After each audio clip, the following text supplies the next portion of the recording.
ಎಲ್ರಿಗೂ ನಮಸ್ಕಾರ. ನಾನು Rohit Desai, cofounder of JB experts. ಈ ವಿಡಿಯೋದಲ್ಲಿ ನಾವು ನೋಡೋಣ ಯಾವ ರೀತಿಯ ಪೇಮೆಂಟ್ ಟರ್ಮ್ಸ್ಗಳನ್ನ ನಾವು ಎಕ್ಸ್ಪೋರ್ಟ್ ಇಂಪೋರ್ಟ್ ಬಿಸ್ನೆಸ್ಸಲ್ಲಿ ಯೂಸ್ ಮಾಡ್ಬೋದು.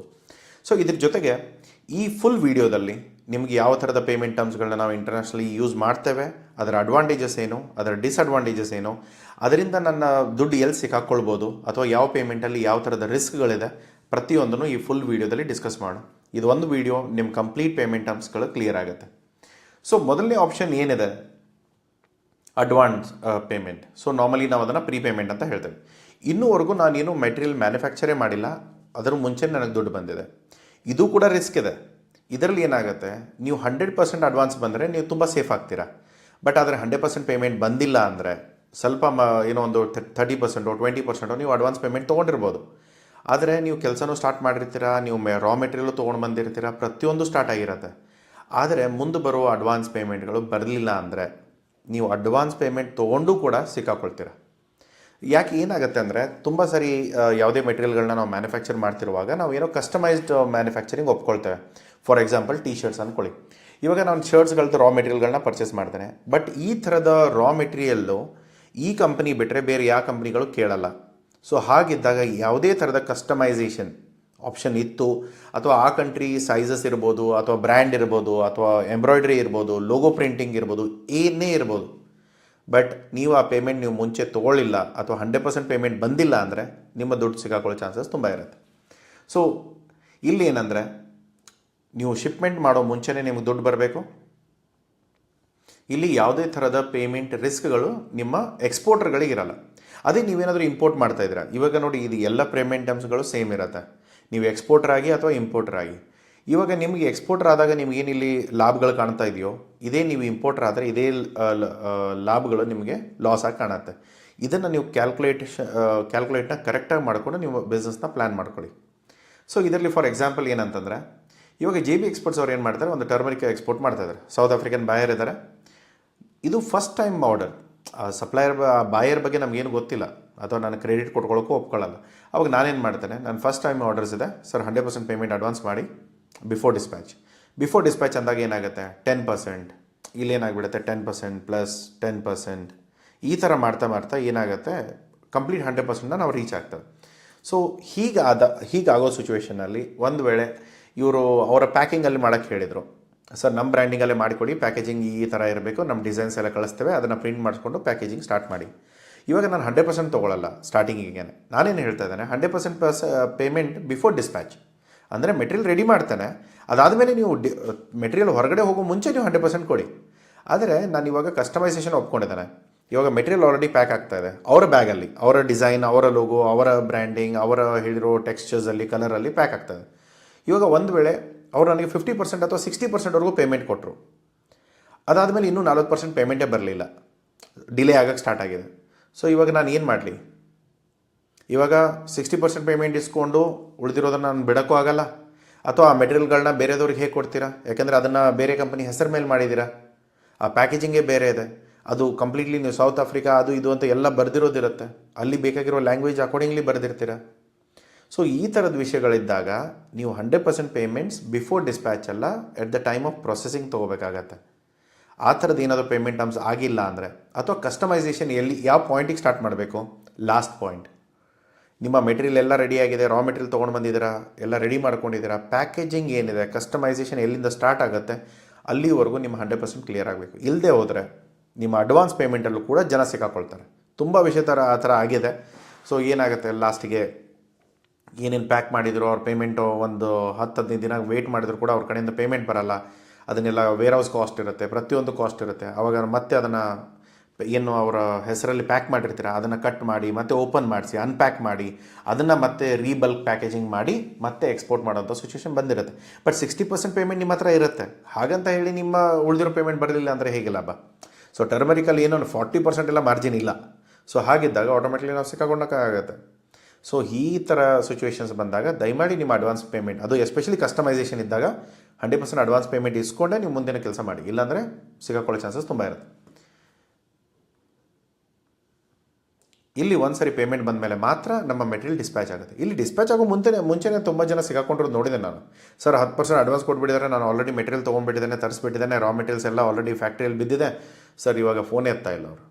ಇವಾಗ 10% ಬಂದಿದೆ ನಿಜ, ಬಟ್ ರಾ ಮೆಟೀರಿಯಲ್ ನಾನು ಆಲ್ರೆಡಿ ಕ್ರೆಡಿಟಲ್ಲಿ ಎತ್ಕೊಂಡ್ಬಿಟ್ಟಿದ್ದೇನೆ.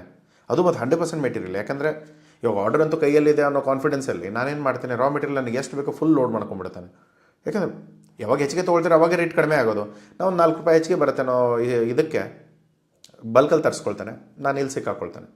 ಸೊ ಈ ಥರ ಇದ್ದಾಗ ಕಂಪ್ನಿಗಳ ಯಾವ ಥರದ ಕಂಪ್ನಿಗಳು, ಅವರ ಬ್ಯಾಕ್ಗ್ರೌಂಡ್ ಏನು, ಇದು ಏನೂ ಗೊತ್ತಿಲ್ಲದೆ ನೀವು ಕೆಲಸ ಮಾಡ್ತಾಯಿದ್ದೀರಾ ಅಂದರೆ ದುಡ್ಡು ಸರಿಯಾಗಿ ಸಿಕ್ಕಾಕೊಳ್ಳುತ್ತೆ. ಇದನ್ನು ನೋಡ್ಕೊಳ್ಳಿ. ಮೇನ್ ಅಡ್ವಾಂಟೇಜಸ್ ಏನು ರಿಸ್ಕ್ ಇಲ್ಲ. ಯಾಕಂದರೆ ಮುಂಚೆ ಮೆಟೀರಿಯಲ್ ಹೋಗೋ ಮುಂಚೆನೇ ಒಂದು ವೇಳೆ ನನ್ನ ಹತ್ರ ಏನು ಕಸ್ಟಮೈಸೇಷನ್ ಆಪ್ಷನ್ನೇ ಇಲ್ಲ, ನಾನು ಏನು ಮಾಡ್ತಾಯಿದ್ರು ಸರ್ ಒಂದೇ ಥರದ ಪ್ರಾಡಕ್ಟ್ ಇದೆ, ನಂದು ಏನು ಕಸ್ಟಮೈಸೇಷನ್ ಬರಲ್ಲ, ಅವ್ರು ಹೇಗೆ ಹೇಳ್ತಾರೆ ಹಾಗೆ ಪ್ಯಾಕ್ ಮಾಡಿ ಕಳಿಸ್ತೇವೆ. ಹಾಗಿದ್ದಾಗ ಏನಾಗುತ್ತೆ, 100% ಪೇಮೆಂಟ್ ಇರುತ್ತೆ.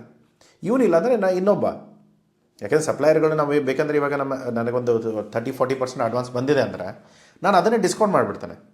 ಇವಾಗ ಯಾರಿಗೂ ನನ್ನ ಬರೀ ಗೋಡೌನ್ ಖಾಲಿ ಮಾಡೋದಿದೆ, ಇವಾಗ ಅವನೇನು ಒಂದು 10 ದಿನದಲ್ಲಿ ಪೇಮೆಂಟ್ ಕೊಡಬೇಕಾಗಿತ್ತು, ಕೊಡಲಿಲ್ಲ, ಇನ್ನೂ ವೇಟ್ ಮಾಡ್ತಾ ಇದ್ದಾನೆ, ಇಲ್ಲಿ ವೇರ್ ಹೌಸ್ ಕಾಸ್ಟ್ ಹೆಚ್ಚಿಗೆ ಆಗ್ತಾಯಿದೆ, ಹಾಗೆ ಹೀಗೆ ಅಂತ ಖರ್ಚು ಬಂದರೆ ನಾನೇನು ಮಾಡ್ತೇನೆ, ಅವ್ನು ಕೊಟ್ಟಿರೋ ಅಡ್ವಾನ್ಸ್ನ ಅದನ್ನೇ ಡಿಸ್ಕೌಂಟ್ ಮಾಡ್ತೇನೆ. ಮಾರ್ಕೆಟಲ್ಲಿ ಒಂದು ವೇಳೆ 100 ರೂಪೀಸ್ ಮಾರ್ತಾಯಿದ್ರೆ ಅದನ್ನು 60 ರೂಪೀಸಲ್ಲಿ ಮಾರ್ಕೆಟಿಗೆ ಬಿಟ್ಬಿಡ್ತಾನೆ.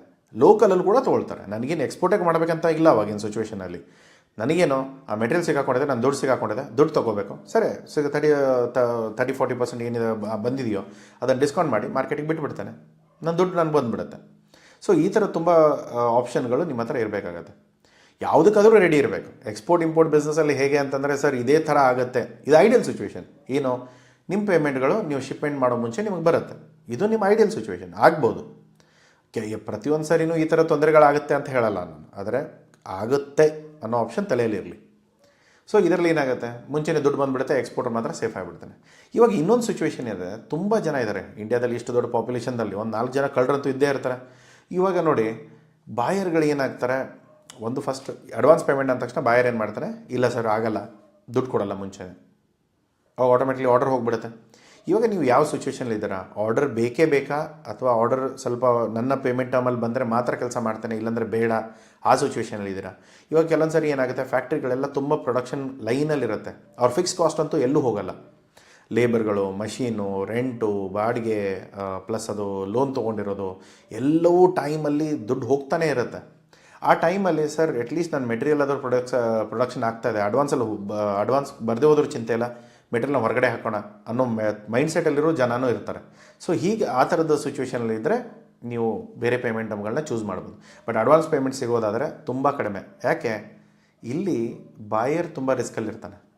ಯಾಕೆ, ದುಡ್ಡು ನಿಮಗೆ ಕೊಟ್ಟ ಮೇಲೆ ನೀವು ಕ್ವಾಲಿಟಿ ಕಾಂಪ್ರಮೈಸ್ ಮಾಡಿದರೆ, ಅಥವಾ ನೀವು ಕ್ವಾಲಿಟಿ ಕೊಡದೇ ಹೋದರೆ, ನೀವು ಶಿಪ್ಮೆಂಟೇ ಮಾಡದೇ ಹೋದರೆ, ದುಡ್ಡು ತೊಗೊಂಡು ಓಡೋಗ್ಬಿಟ್ರೆ, ಈ ಥರ ತುಂಬ ಒಳ್ಳೊಳ್ಳೆ ಬಾಯರ್ಸ್ಗಳು US ಅಲ್ಲಿರ್ಬೋದು, ಯುರೋಪಲ್ಲಿರ್ಬೋದು, ತುಂಬ ಜನ ಜೊತೆ ನಾವು ಮಾತಾಡಿದಾಗ, Rohit we don't pay advance, why ಅಂತ ಕೇಳಿದಾಗ ನಾರ್ಮಲಿ ಅವ್ರು ಹೇಳೋದಿದ್ದಾನೆ, no we had paid in a previous experience, so we had paid lot of people, so we are not working on it. So ಈ ಥರ ತುಂಬ ಜನ ಹೇಳ್ತಾರೆ. ಸೊ ಆ ಥರ ಆದಾಗ ನಿಮ್ಗೆ ಏನಾಗ್ಬಿಡುತ್ತೆ, ಯಾರೋ ಮಾಡಿದ ತಪ್ಪಿಗೆ ನಿಮ್ಮ ಕುತ್ತಿಗೆಗೆ ಬರುತ್ತೆ. ಸೊ ಅವಾಗ ನೀವೇನು ಮಾಡ್ಬೋದು, ಸರ್ ಎಲ್ಲರೂ ಕಳ್ರಲ್ಲ, ಏನೋ ಒಂದು ಕನ್ವಿನ್ಸ್ ಮಾಡೋಕ್ಕೆ ಟ್ರೈ ಮಾಡ್ತೀರಾ, ಬಟ್ ಆಗಲಿಲ್ಲ ಅಂದಾಗ ಏನು ಮಾಡ್ತೀರಾ, ಒಂದು ಬೇರೆ ಪೇಮೆಂಟ್ ಟರ್ಮ್ಸಲ್ಲಿ ಸೂಟ್ ಮಾಡ್ಕೊಳಕ್ಕೆ ಟ್ರೈ ಮಾಡ್ತೀರಾ. ನೆಕ್ಸ್ಟ್ ಪೇಮೆಂಟ್ ಟರ್ಮ್ ಆಪ್ಷನ್ ಏನಿದೆ, ಸರಿ ಇವಾಗ ಅಡ್ವಾನ್ಸ್ ಪೇಮೆಂಟ್ ಅಂತೂ ಕೊಡಲ್ಲ, ಓಕೆ, ಬೇರೆ ಏನು ಮಾಡ್ಬೋದು, LC ನೋಡಿ, ಲೆಟರ್ ಆಫ್ ಕ್ರೆಡಿಟ್. ಇದರಲ್ಲಿ ಏನಾಗುತ್ತೆ, ನೀವು ಮತ್ತು ಬಾಯರ್ ನಡುವೆ ನಂಬಿಕೆಗೆ ಬ್ಯಾಂಕ್ ಬರುತ್ತೆ. ಬ್ಯಾಂಕ್ ಏನು ಹೇಳ್ತಾರೆ, ಸರ್ ನೀವು ಏನಿದೆಯಲ್ಲ, ನೀವು ಎಕ್ಸ್ಪೋರ್ಟ್ ಮಾಡೋ ಮುಂಚೆ ನೀವು ಎಲ್ಲ ಎಕ್ಸ್ಪೋರ್ಟ್ ಮೆಟೀರಿಯಲ್ ಎಲ್ಲ ರೆಡಿ ಮಾಡ್ಕೊಳ್ಳಿ, ಪೇಮೆಂಟ್ ಎಲ್ಲ ಯಾವುದೋ ನಿಮ್ಗೆ ಅಡ್ವಾನ್ಸ್ ಬರಲ್ಲ, ನಿಮ್ಗೇನಿದ್ರು ಇಲ್ಲ ಅಂದರೆ ಕೆಲವೊಂದು ಸರಿ ಏನಾಗುತ್ತೆ, ಒಂದು 10% 20% ಅಡ್ವಾನ್ಸ್ ಕೊಡ್ತಾರೆ, ಉಳಿದಿರೋದೆಲ್ಲ LC ಇರುತ್ತೆ. ಸೊ ಈ ಥರನೂ ತುಂಬ ಇರ್ತಾರೆ. ಸೊ ಇವಾಗ ನಾವು ಸರ್ಪ್ರೈಸ್ ಒಳ್ಳೇದು ಕೊಟ್ಟಿದ್ದೇವೆ, ಕ್ವಾಲಿಟಿ ಒಳ್ಳೇದು ಮಾಡಿಕೊಡ್ತೇವೆ ಅಂತ ಹೇಳ್ತೇವೆ, ತುಂಬ ಕನ್ವಿನ್ಸ್ ಮಾಡೋಕ್ಕೆ ಟ್ರೈ ಮಾಡಿ, ಅವ್ರು ಲಾಸ್ಟಿಗೆ ಏನು ಒಪ್ಕೊಳ್ತಾರೆ, ಸರಿ ಆಯಿತು ಒಂದು 10% ಅಡ್ವಾನ್ಸ್ ಕೊಡ್ತೇವೆ, ಬಟ್ 90% LCನೇ ಅಗೇನೆಸ್ಟ್ BL ಅಂತ ಹೇಳ್ತಾರೆ. ಸೊ ಅವಾಗೇನಾಗುತ್ತೆ, ನಿಮ್ಮ ಮೆಟೀರಿಯಲ್ ಎಲ್ಲ ರೆಡಿ ಮಾಡಿ ನೀವು ಕಂಟೈನರಿಗೆ ಲೋಡ್ ಮಾಡಿಸಿ ಅದನ್ನು ಕಳಿಸಿದ ಮೇಲೆ ನಿಮಗೊಂದು BL ಕಾಪಿ ಕೈಯಲ್ಲಿರುತ್ತೆ. ಆ BL ಕಾಪಿನ ನೀವು ಬ್ಯಾಂಕಿಗೆ ಸಬ್ಮಿಟ್ ಮಾಡಿದರೆ ಇಮಿಡಿಯೇಟ್ಲಿ ನಿಮಗೆ ದುಡ್ಡು ಸಿಗುತ್ತೆ. ಬರೀ BL ಕಾಪಿ ಅಲ್ಲ, ಬೇರೆ ವಿಷಯಗಳನ್ನ ಹೇಳ್ತಾನೆ. ಸೊ ಬ್ಯಾಂಕಿಲ್ಲಿ ಏನಾಗುತ್ತೆ, ಒಂದು ಬ್ಯಾಂಕ್ ಗ್ಯಾರಂಟಿ ಹತ್ರ ಆಪ್ರೇಟ್ ಮಾಡ್ತಾರೆ. ಅವನ ಹತ್ರ ದುಡ್ಡಿದೆ, ಅವನಿಗೇನಂತಂದರೆ ಬರೀ ಪೇಪರ್ ಕೊಟ್ಬಿಟ್ರೆ ಅವ್ನು ನಿಮ್ಗೆ ದುಡ್ಡು ಕೊಟ್ಬಿಡ್ತಾನೆ. ಸೊ ಈ ಸಿಚುವೇಷನಲ್ಲಿ ನಿಮಗೇನಾಗುತ್ತೆ, ಇವಾಗ JB ಎಕ್ಸ್ಪೋರ್ಟ್ಸ್ ಇವಾಗ ಯಾವುದೋ ಒಂದು ಬ್ಲ್ಯಾಕ್ ಪೇಪರ್ನ ಡೀಲ್ ಮಾಡ್ತಾಯಿದ್ದಾರೆ, $1,00,000 ಇದೆ, ಓಕೆ, ಜರ್ಮನಿಗೆ ನಾವು ಕಳಿಸ್ತಾ ಇದ್ದೇವೆ. ಇವಾಗ ನಾನೇನು ಹೇಳ್ತಾನೆ, ಸರ್ ಆಯ್ತು, ನಿಮಗೆ ನನ್ನ ಮೇಲೆ ನಂಬಿಕೆ ಇಲ್ಲಲ್ಲ, ಫಸ್ಟ್ ಟೈಮ್ ನಾವಿಬ್ಬರು ವ್ಯವಹಾರ ಮಾಡ್ತಾ ಇರೋದು, ತೊಂದರೆ ಇಲ್ಲ, ನೀವೇನು ಮಾಡಿ ನನಗೆ ಒಂದು ಲೆಟರ್ ಆಫ್ ಕ್ರೆಡಿಟ್, ಅದು LC ಎಟ್ ಸೈಟ್ ಕೊಡಿ. LCಯಲ್ಲಿ ತುಂಬ ವೆರೈಟೀಸ್ ಇದೆ, ಮತ್ತು ಅದರಲ್ಲೂ ಮತ್ತೆ ಸಿಗಾಕೊಳ್ಳೋಂಥ ಅವಶ್ಯಕತೆ ಇಲ್ಲ. LC ಎಟ್ ಸೈಟ್ ಕೊಡಿ. ನಾನೇನು ಮಾಡ್ತೇನೆ, ನೀವು ಹೇಳಿರೋ ಡಾಕ್ಯುಮೆಂಟ್ ಏನೋ bill of leading, invoice, packaging list, certificate of origin ಅಥವಾ ಪ್ರಿಫರೆನ್ಷಿಯಲು ಏನೋ ಒಂದು, ಪ್ಲಸ್ ಏನೇನೋ ಪ್ಯಾಥೋಸ್ಯಾನಿಟರಿ ಸರ್ಟಿಫಿಕೇಟು, ಕಂಟೈನರ್ದು, ಅದು ಇದು ಡಾಕು, ಟೆಂಪ್ರೇಚರು, ವೇಟ್ ಸ್ಕೇಲು, ಪ್ರತಿಯೊಂದು ಡೀಟೇಲ್ಸ್ನ ನಾನೇನು ಮಾಡ್ತೇನೆ ಎಲ್ ಸಿ ಯಲ್ಲಿ ಅವರು ಏನು ಮಾಡ್ತಾರೆ, ಒಂದು ಡ್ರಾಫ್ಟ್ ಕಳಿಸಿರ್ತಾರೆ ಮುಂಚೆನೇ. ಒಂದು ಇನ್ವಾಯ್ಸ್ 3 ಫೋಟೋ ಕಾಪಿ ಅಂದರೆ ಜೆರಾಕ್ಸ್ ನಾರ್ಮಲಿ. ಸೊ ಇವಾಗ ಏನಂತಂದರೆ ನಾವು ಇನ್ವಾಯ್ಸ್ ಕೊಡ್ತೇವೆ, ತುಂಬ ಸರಿ ಜನ ಏನು ಮಾಡ್ತಾರೆ, ಅರ್ಧ ಡಾಕ್ಯುಮೆಂಟ್ ಹೋಗಿ ಬ್ಯಾಂಕಿಗೆ ಕೊಡೋಕೆ ಹೋಗ್ತಾರೆ, ಪೇಮೆಂಟ್ಗಳು ಸಿಗಲ್ಲ. ಸರ್ ಎಲ್ ಸಿ ಎಲ್ಲಿ ಪೇಮೆಂಟೇ ಆಗಲಿಲ್ಲ ಸರ್, ಯಾಕೆ? ನಿಮ್ಮ ತಪ್ಪುಗಳನ್ನ ನೋಡ್ಕೊಳ್ಳಿ.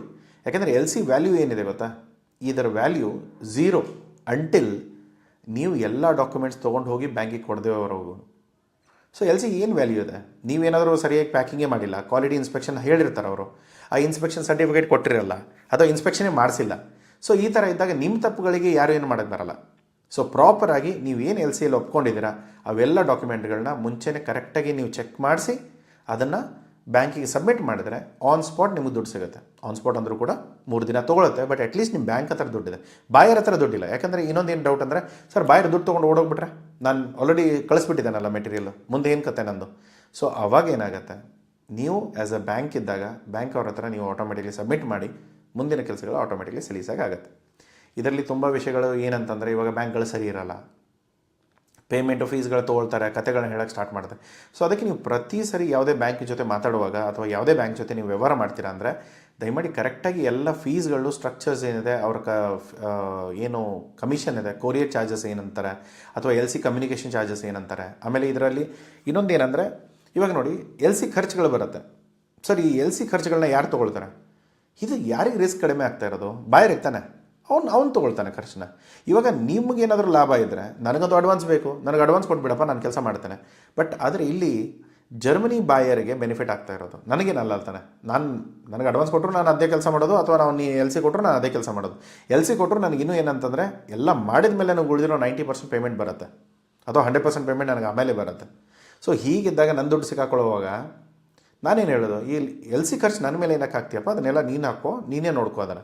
ತುಂಬ ಜನ ಏನಾಗುತ್ತೆ ಸರ್, ಇಷ್ಟೆಲ್ಲ ಕೆಲವೊಂದು ಸರಿ ಏನಾಗುತ್ತೆ ಸರ್, ಲಾಭ ತುಂಬ ಇದೆ ಹೋಗಲಿ ಬಿಡಿ, ಅದನ್ನ ಬಗ್ಗೆ ಮಾತಾಡೋಕೆ ಹೋದರೆ ಮತ್ತೆ ಅವನು ಮೊದಲೇ ಜಿಬಕ ಬಾಯರು. ಸೊ ಮೇ ಬಿ ಸಿಚುವೇಶನ್ ಯಾವ ಥರ ಆಗುತ್ತಂದರೆ, ನಾವು ಇನ್ನೊಂದು 4 ರೂಪಾಯಿ ಹೆಚ್ಚಿಗೆ ಹೇಳ್ಬಿಟ್ರೆ ಆರ್ಡರ್ ಕ್ಯಾನ್ಸಲ್ ಆಗೋ ಸಿಚುವೇಶನ್ ಇದೆ ಸರ್, ಬೇಡ ಬಿಡಿ ಅಂತ. ಓಕೆ, ಹಾಗಿದ್ರೆ ನೀವು ಎತ್ಕೊಳ್ಳಿ, ನಿಮ್ಮ ಮೇಲೆ ಖರ್ಚು ಹಾಕ್ಕೊಳ್ಳಿ, ತೊಂದರೆ ಇಲ್ಲ. ಇವಾಗ ಲಾಭದಲ್ಲಿ ಏನೋ ಸ್ವಲ್ಪ ಹೋಗ್ತಾ ಇದೆ ಅಂದರೆ ನಮಗೂ ಏನು ಕಷ್ಟ ಇರಲ್ಲ. ಆದರೆ ಬ್ಯಾಂಕ್ಗಳು ಏನು ಮಾಡ್ತಾರೆ, ಕೆಲವೊಂದು ಸರಿ ತುಂಬ ಜನ ಆಗಿರೋ ಕತೆಗಳಿದು. ನನ್ನ ಏನು ಬಿಸ್ನೆಸ್ ಪಾರ್ಟ್ನರ್ಸ್ ಎಲ್ಲ ಏನಿದಾರಲ್ಲ, ಸೊ ಬಿಸ್ನೆಸ್ ಪಾರ್ಟ್ನರ್ಸ್ ಅಂದರೆ ನಿಮ್ಮ ಥರದವರು ಯಾರ್ಯಾರು ಎಕ್ಸ್ಪೋರ್ಟರ್ಸ್ ನಮ್ಮ ಜೊತೆ ಕೊಲಾಬ್ರೇಟಿವ್ಲಿ ಕೆಲಸ ಮಾಡ್ತಾರೆ, ಕನ್ಸಲ್ಟೇಷನ್ ತೊಗೊಳ್ತಾರೆ, ಹೆಲ್ಪ್ ತೊಗೊಳ್ತಾರೆ. ಸೊ ಈ ಥರದವ್ರಿಗೆ ಏನಾಗುತ್ತೆ, ಅವ್ರಿಗೆ ಏನಾಗಿದೆ ಅಂದರೆ, ಒಂದು ಬಾಂಗ್ಲಾದೇಶ ಎಕ್ಸ್ಪೋರ್ಟ್ ಮಾಡಿದ್ದಾರೆ, ಒಂದು ಬ್ಯಾಂಕಿಗೆ ಪೇಮೆಂಟ್ ಬಂದಿದೆ, ಅದರಲ್ಲಿ ಅವರು ಬೇರೆ ಎಲ್ಲ ಖರ್ಚುಗಳನ್ನ ಹಾಕಿಬಿಟ್ಟಿದ್ದಾರೆ, ಒಂದು 10-15 ಸಾವಿರ ರೂಪಾಯಿ ತೊಗೊಂಡ್ಬಿಟ್ಟಿದ್ದಾರೆ. ನಾರ್ಮಲಿ ಎಲ್ ಸಿ ಖರ್ಚು ಎಷ್ಟು ಬರಬೇಕು, ಕೊರಿಯರ್ ಚಾರ್ಜು ಪ್ರತಿಯೊಂದು ಎಲ್ಲ ಖರ್ಚುಗಳು ನೋಡಿದರೆ ಒಂದು 1200-1500 ರೂಪಾಯಿ ಒಳಗೆ ಮುಗಿಬೇಕಾಗತ್ತೆ ಕೆಲಸ. ಅಲ್ಲಿ ಬಿಟ್ಟು ಆ ಬ್ಯಾಂಕ್ಗಳು ಏನು ಮಾಡುತ್ತೆ, 9,000, 10,000, 15,000, ಒಂದು ಸರಿ ಅಂತೂ 23,000 ತೊಗೊಂಡಿದ್ದಾರೆ. ಸೊ ಈ ಥರದ್ದು ಏನಾಗ್ಬಿಡುತ್ತೆ, ಒಳ್ಳೆ ಬ್ಯಾಂಕ್, ನೀವು ಹೆಸರು ಕೇಳಿರ್ತೀರ, ಹೆಸರು ಹೇಳೋದು ಬೇಡ, ಸುಮ್ಮನೆ ಪ್ರಾಬ್ಲಮ್ ಯಾಕೆ. ಬಟ್ ಏನಂತಂದರೆ ಆ ಬ್ಯಾಂಕ್ಗಳನ್ನ ಅವಾಯ್ಡ್ ಮಾಡಿದಷ್ಟು ಬೆಟರ್. ನೀವೇನು ಯಾವುದೋ ಬ್ಯಾಂಕಲ್ಲಿ ಫ್ಲ್ಯಾಟ್ ರೇಟ್ ಕೊಡ್ತಾ ಇದ್ದಾರೆ, ನಿಮ್ಮ ಡಾಲರ್ ದುಡ್ಡಲ್ಲಿ ಎಷ್ಟು ಖರ್ಚುಗಳು ಏನಾಗುತ್ತೆ, ನಿಮಗೆ ಅಲ್ಲಿಂದ ಎಷ್ಟು $1,00,000 ಕಳಿಸಿರ್ತಾರೆ. ಆದರೆ ನಿಮ್ಮ ಬ್ಯಾಂಕಿಗೆ ಬರುವಾಗ ಅದು ಬರೀ ನಿಮಗೆ ಒಂದು 96,000 ಬರುತ್ತೆ.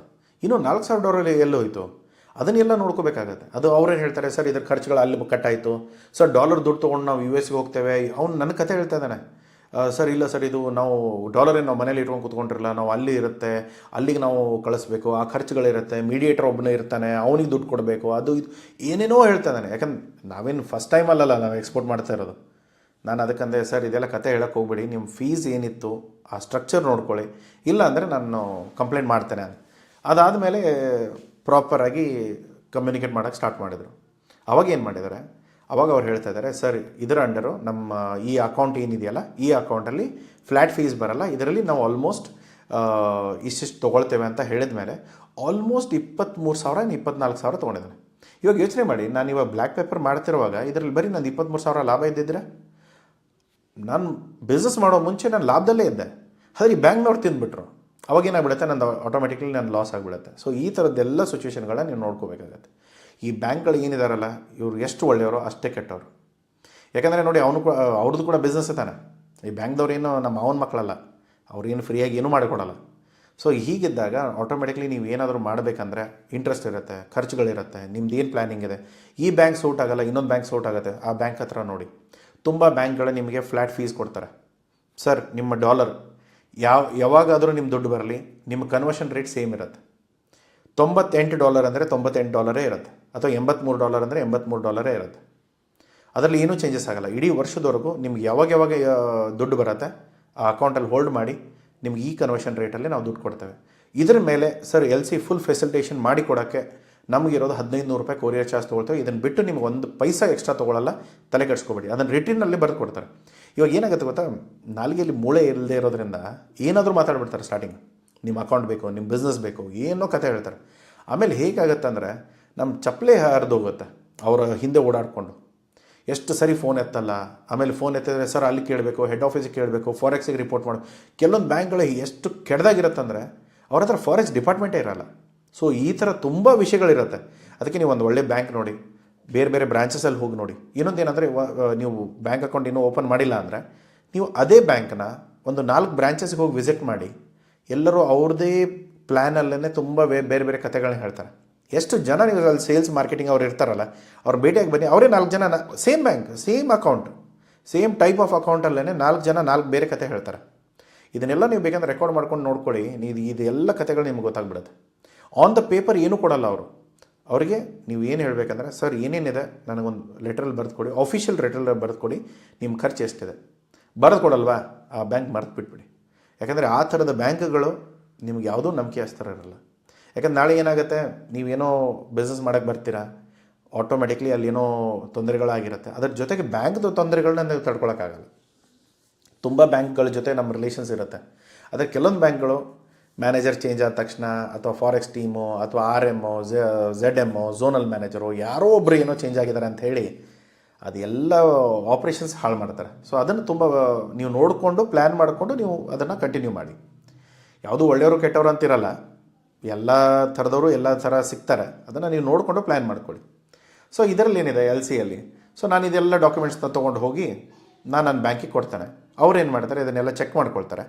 ಅವರು ಆ ಡಾಕ್ಯುಮೆಂಟ್ಸ್ಗಳನ್ನ ಮುಂದೆ ಪಾಸ್ ಮಾಡ್ತಾರೆ. ಯಾರಿಗೆ? ಬಾಯರ್ ಬ್ಯಾಂಕಿಗೆ ಕೊರಿಯರ್ ಮಾಡ್ತಾರೆ. ಅದರದ್ದೆಲ್ಲ ಡೀಟೇಲ್ಸ್ಗಳನ್ನ ಅವರೆಲ್ಲ ಚೆಕ್ ಮಾಡಿಕೊಂಡು ಪೇಮೆಂಟ್ಗಳನ್ನ ಪ್ರೊಸೆಸ್ ಮಾಡ್ತಾರೆ. ಇಮಿಡಿಯೇಟ್ ನಾನು ಪೇಮೆಂಟ್ ಪ್ರೊಸೆಸ್ ಆಗುತ್ತೆ. ಬಟ್ ಏನು ಇವಾಗ ಮಾಡಿದ್ದೇವೆ ಅಂದರೆ ಅರ್ಧ ಗಂಟೆಯಲ್ಲಿ ಬರೋಲ್ಲ. ಸೊ ಅವ್ರಿಗೆ ಡಾಕ್ಯುಮೆಂಟ್ ಮುಟ್ಟಿ ಅಲ್ಲಿ ಅಪ್ರೂವ್ ಆಗಿ ಒಂದು 2-3 ದಿನ ತೊಗೊಳುತ್ತೆ. But end of the day ಏನು, ನನ್ನ ದುಡ್ಡು ಬಾಯರ್ ಹತ್ರ ಇಲ್ಲ, ಅವರ ಬ್ಯಾಂಕ್ ಹತ್ರ ಇರೋದ್ರಿಂದ ಇಮಿಡಿಯೇಟ್ಲಿ ನನಗೆ ರಿಲೀಸ್ ಆಗುತ್ತೆ, ಏನು ತೊಂದರೆ ಆಗಲ್ಲ. ಸೊ ಇದರಲ್ಲಿ ಇಬ್ಬರು ಸೆಕ್ಯೂರ್ ಆಗ್ತಾರೆ, ಬಾಯರು ಸೆಕ್ಯೂರ್ಡ್ ಇದ್ದಾನೆ. ಯಾಕಂದರೆ ಅವನಿಗೇನೋ ಈ ಡಾಕ್ಯುಮೆಂಟ್ಸ್ ಯಾವಾಗ ಸಿಗುತ್ತೆ ಅವನಿಗೆ, ಅಥವಾ ಈ ಡಾಕ್ಯುಮೆಂಟ್ಸ್ ಇಲ್ಲದೇ ನನಗೆ ಯಾವಾಗ ಪೇಮೆಂಟ್ ಬರುತ್ತೆ, ಈ ಡಾಕ್ಯುಮೆಂಟ್ಸ್ ಕೊಟ್ಟಾಗ್ತಾನೆ. ಇದರಲ್ಲಿ ಯಾವುದಾದ್ರೂ ಒಂದು ಡಾಕ್ಯುಮೆಂಟ್ ಇಲ್ಲ ಅಂದರೆ ನನಗೆ ಪೇಮೆಂಟ್ ಬರೋಲ್ಲ. ನನಗೆ ಸ್ಕ್ಯಾಮ್ ಮಾಡೋಕ್ಕೆ ಅಥವಾ ನಾನು ಒಂದು ದುಡ್ಡು ತೊಗೊಂಡು ಓಡೋಗೋಕ್ಕೆ ಆಪ್ಷನ್ನೇ ಇಲ್ಲ. ಸರಿಯಾಗಿ ಎಲ್ಲ ಡಾಕ್ಯುಮೆಂಟ್ಗಳನ್ನ ನಾನು ಅವನಿಗೆ ಕೊಟ್ಟರೆ, ಕ್ವಾಲಿಟಿ ಚೆಕ್ ಆಗಿ ಎಲ್ಲ ಅಪ್ರೂವಲ್ ಇದ್ದಿದ್ದು ಸರ್ಟಿಫಿಕೇಷನ್ ಎಲ್ಲ ನಾನು ಅವನಿಗೆ ಕೊಟ್ಟರೆ ಮಾತ್ರ ನನಗೆ ದುಡ್ಡು ಸಿಗುತ್ತೆ. ಹಾಗಾಗಿ ಅವನೇನಂತಾನೆ, ಓಕೆ ಅವ್ನು ಸರಿಯಾಗಿ ಮಾಡಿದರೆ ತಾನೇ ಅವನಿಗೆ ದುಡ್ಡು ಹೋಗೋದು, ಇಲ್ಲ ಅಂದರೆ ಇಲ್ಲ, ದುಡ್ಡು ವಾಪಸ್ ಅವನ ಹತ್ರನೇ ಇರುತ್ತೆ, ಅಂದರೆ ಅವ್ನ ಬ್ಯಾಂಕಲ್ಲಿರುತ್ತೆ.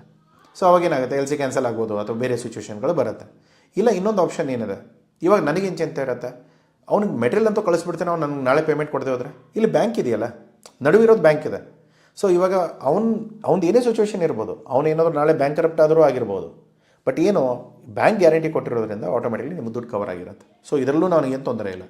ಸೊ ಇದು ತುಂಬ ಎಕ್ಸ್ಪೋರ್ಟ್ ಇಂಪೋರ್ಟ್ ಬಿಸ್ನೆಸ್ಸಲ್ಲಿ 99% ವರ್ಕ್ ಆಗುವಂಥ ಪೇಮೆಂಟ್ ಟರ್ಮ್. ಯಾಕೆಂದರೆ ಇವತ್ತಿನ ಟೈಮಲ್ಲಿ ತುಂಬ ಕಳ್ಳರು ಇದ್ದಾರೆ, ತುಂಬ ಸ್ಕ್ಯಾಮರ್ಸು ಇದ್ದಾರೆ. ಈ ದುಬೈ ಪಾರ್ಟಿಗಳಿಗಂತೂ ನೀವು ಕಳಿಸ್ಬಿಟ್ರಂತೂ ಮುಗ್ದೇ ಹೋಯ್ತು ಕತೆ. ಈ ದುಬೈ ಪಾರ್ಟಿಗಳಂದರೆ ಬೇರೆ ಥರದ ಜನ ಇರೋಲ್ಲ, ಅವ್ರು ನಮ್ಮವರೇ ನಮಗೆ ಸ್ಕ್ಯಾಮ್ ಮಾಡ್ತಾರೆ. ಸೊ ಈ ಥರ ಇರುತ್ತೆ. ಇದರಲ್ಲಿ ಡಿಸ್ಅಡ್ವಾಂಟೇಜಸ್ ಏನು, ಈ ಬ್ಯಾಂಕ್ ಫೀಗಳು. ನಾನು ಮುಂಚೆನೇ ಹೇಳಿದೆ, ನೀವು ಯಾವುದೇ ಬ್ಯಾಂಕ್ ಜೊತೆ ಕೆಲಸ ಮಾಡಿ, ಈ ಬ್ಯಾಂಕು ಆ ಬ್ಯಾಂಕು ಅಂತಲ್ಲ, ಎಲ್ಲ ಬ್ಯಾಂಕ್ದಲ್ಲೂ ಒಳ್ಳೆಯವರಿದ್ದಾರೆ, ಎಲ್ಲ ಬ್ಯಾಂಕ್ದಲ್ಲೂ ಕೆಟ್ಟವರಿದ್ದಾರೆ. ಸೊ ನೀವು ಕರೆಕ್ಟಾಗಿ ನೋಡಿಕೊಂಡು ಆನ್ ಪೇಪರ್ ಏನಿದೆ ಎಲ್ಲ ಅರ್ಥ ಮಾಡಿಕೊಂಡು, ಆ ಥರ ಏನೇ ಡೌಟ್ ಇದ್ದರೂ ಕಮೆಂಟ್ ಬಾಕ್ಸಲ್ಲಿ ಹಾಕಿ ನಾನು ರಿಪ್ಲೈ ಕೊಡ್ತೇನೆ. ಸೊ ಅದನ್ನು ನೋಡಿಕೊಂಡು ಮಾಡಿ.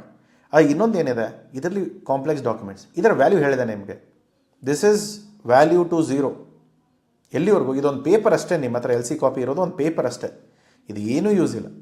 ಎಲ್ಲಿವರೆಗೂ ನಿಮ್ಮ ಕಂಪ್ಲೀಟ್ ಪ್ಲ್ಯಾನ್ ಆಗಿ ಮುಗಿಯೋವರೆಗೂ ನೀವು ಯಾವುದೇ ಡಾಕ್ಯುಮೆಂಟ್ಸ್ನ ಸಬ್ಮಿಟ್ ಮಾಡದೆ ಹೋದರೆ, ಅಥವಾ ಡಾಕ್ಯುಮೆಂಟ್ಸಲ್ಲಿ ಏನಾದರೂ ಕಡಿಮೆ ಇತ್ತು ಅಂದರೆ, ಈ LC ನಿಮ್ಮ ಏನು ವ್ಯಾಲ್ಯೂ ಇದೆಯಲ್ಲ ಇದು ಆಲ್ಮೋಸ್ಟ್ ಝೀರೋ ಇರುತ್ತೆ. ಫುಲ್ ವ್ಯಾಲ್ಯೂ ಬರೋಕ್ಕೆ ನೀವು ಕಂಪ್ಲೀಟ್ ಡಾಕ್ಯುಮೆಂಟೇಷನ್ನ ಪ್ರಾಪರಾಗಿ ಅರ್ಥ ಮಾಡಿಕೊಂಡು ಪ್ಲ್ಯಾನ್ ಮಾಡಬೇಕು.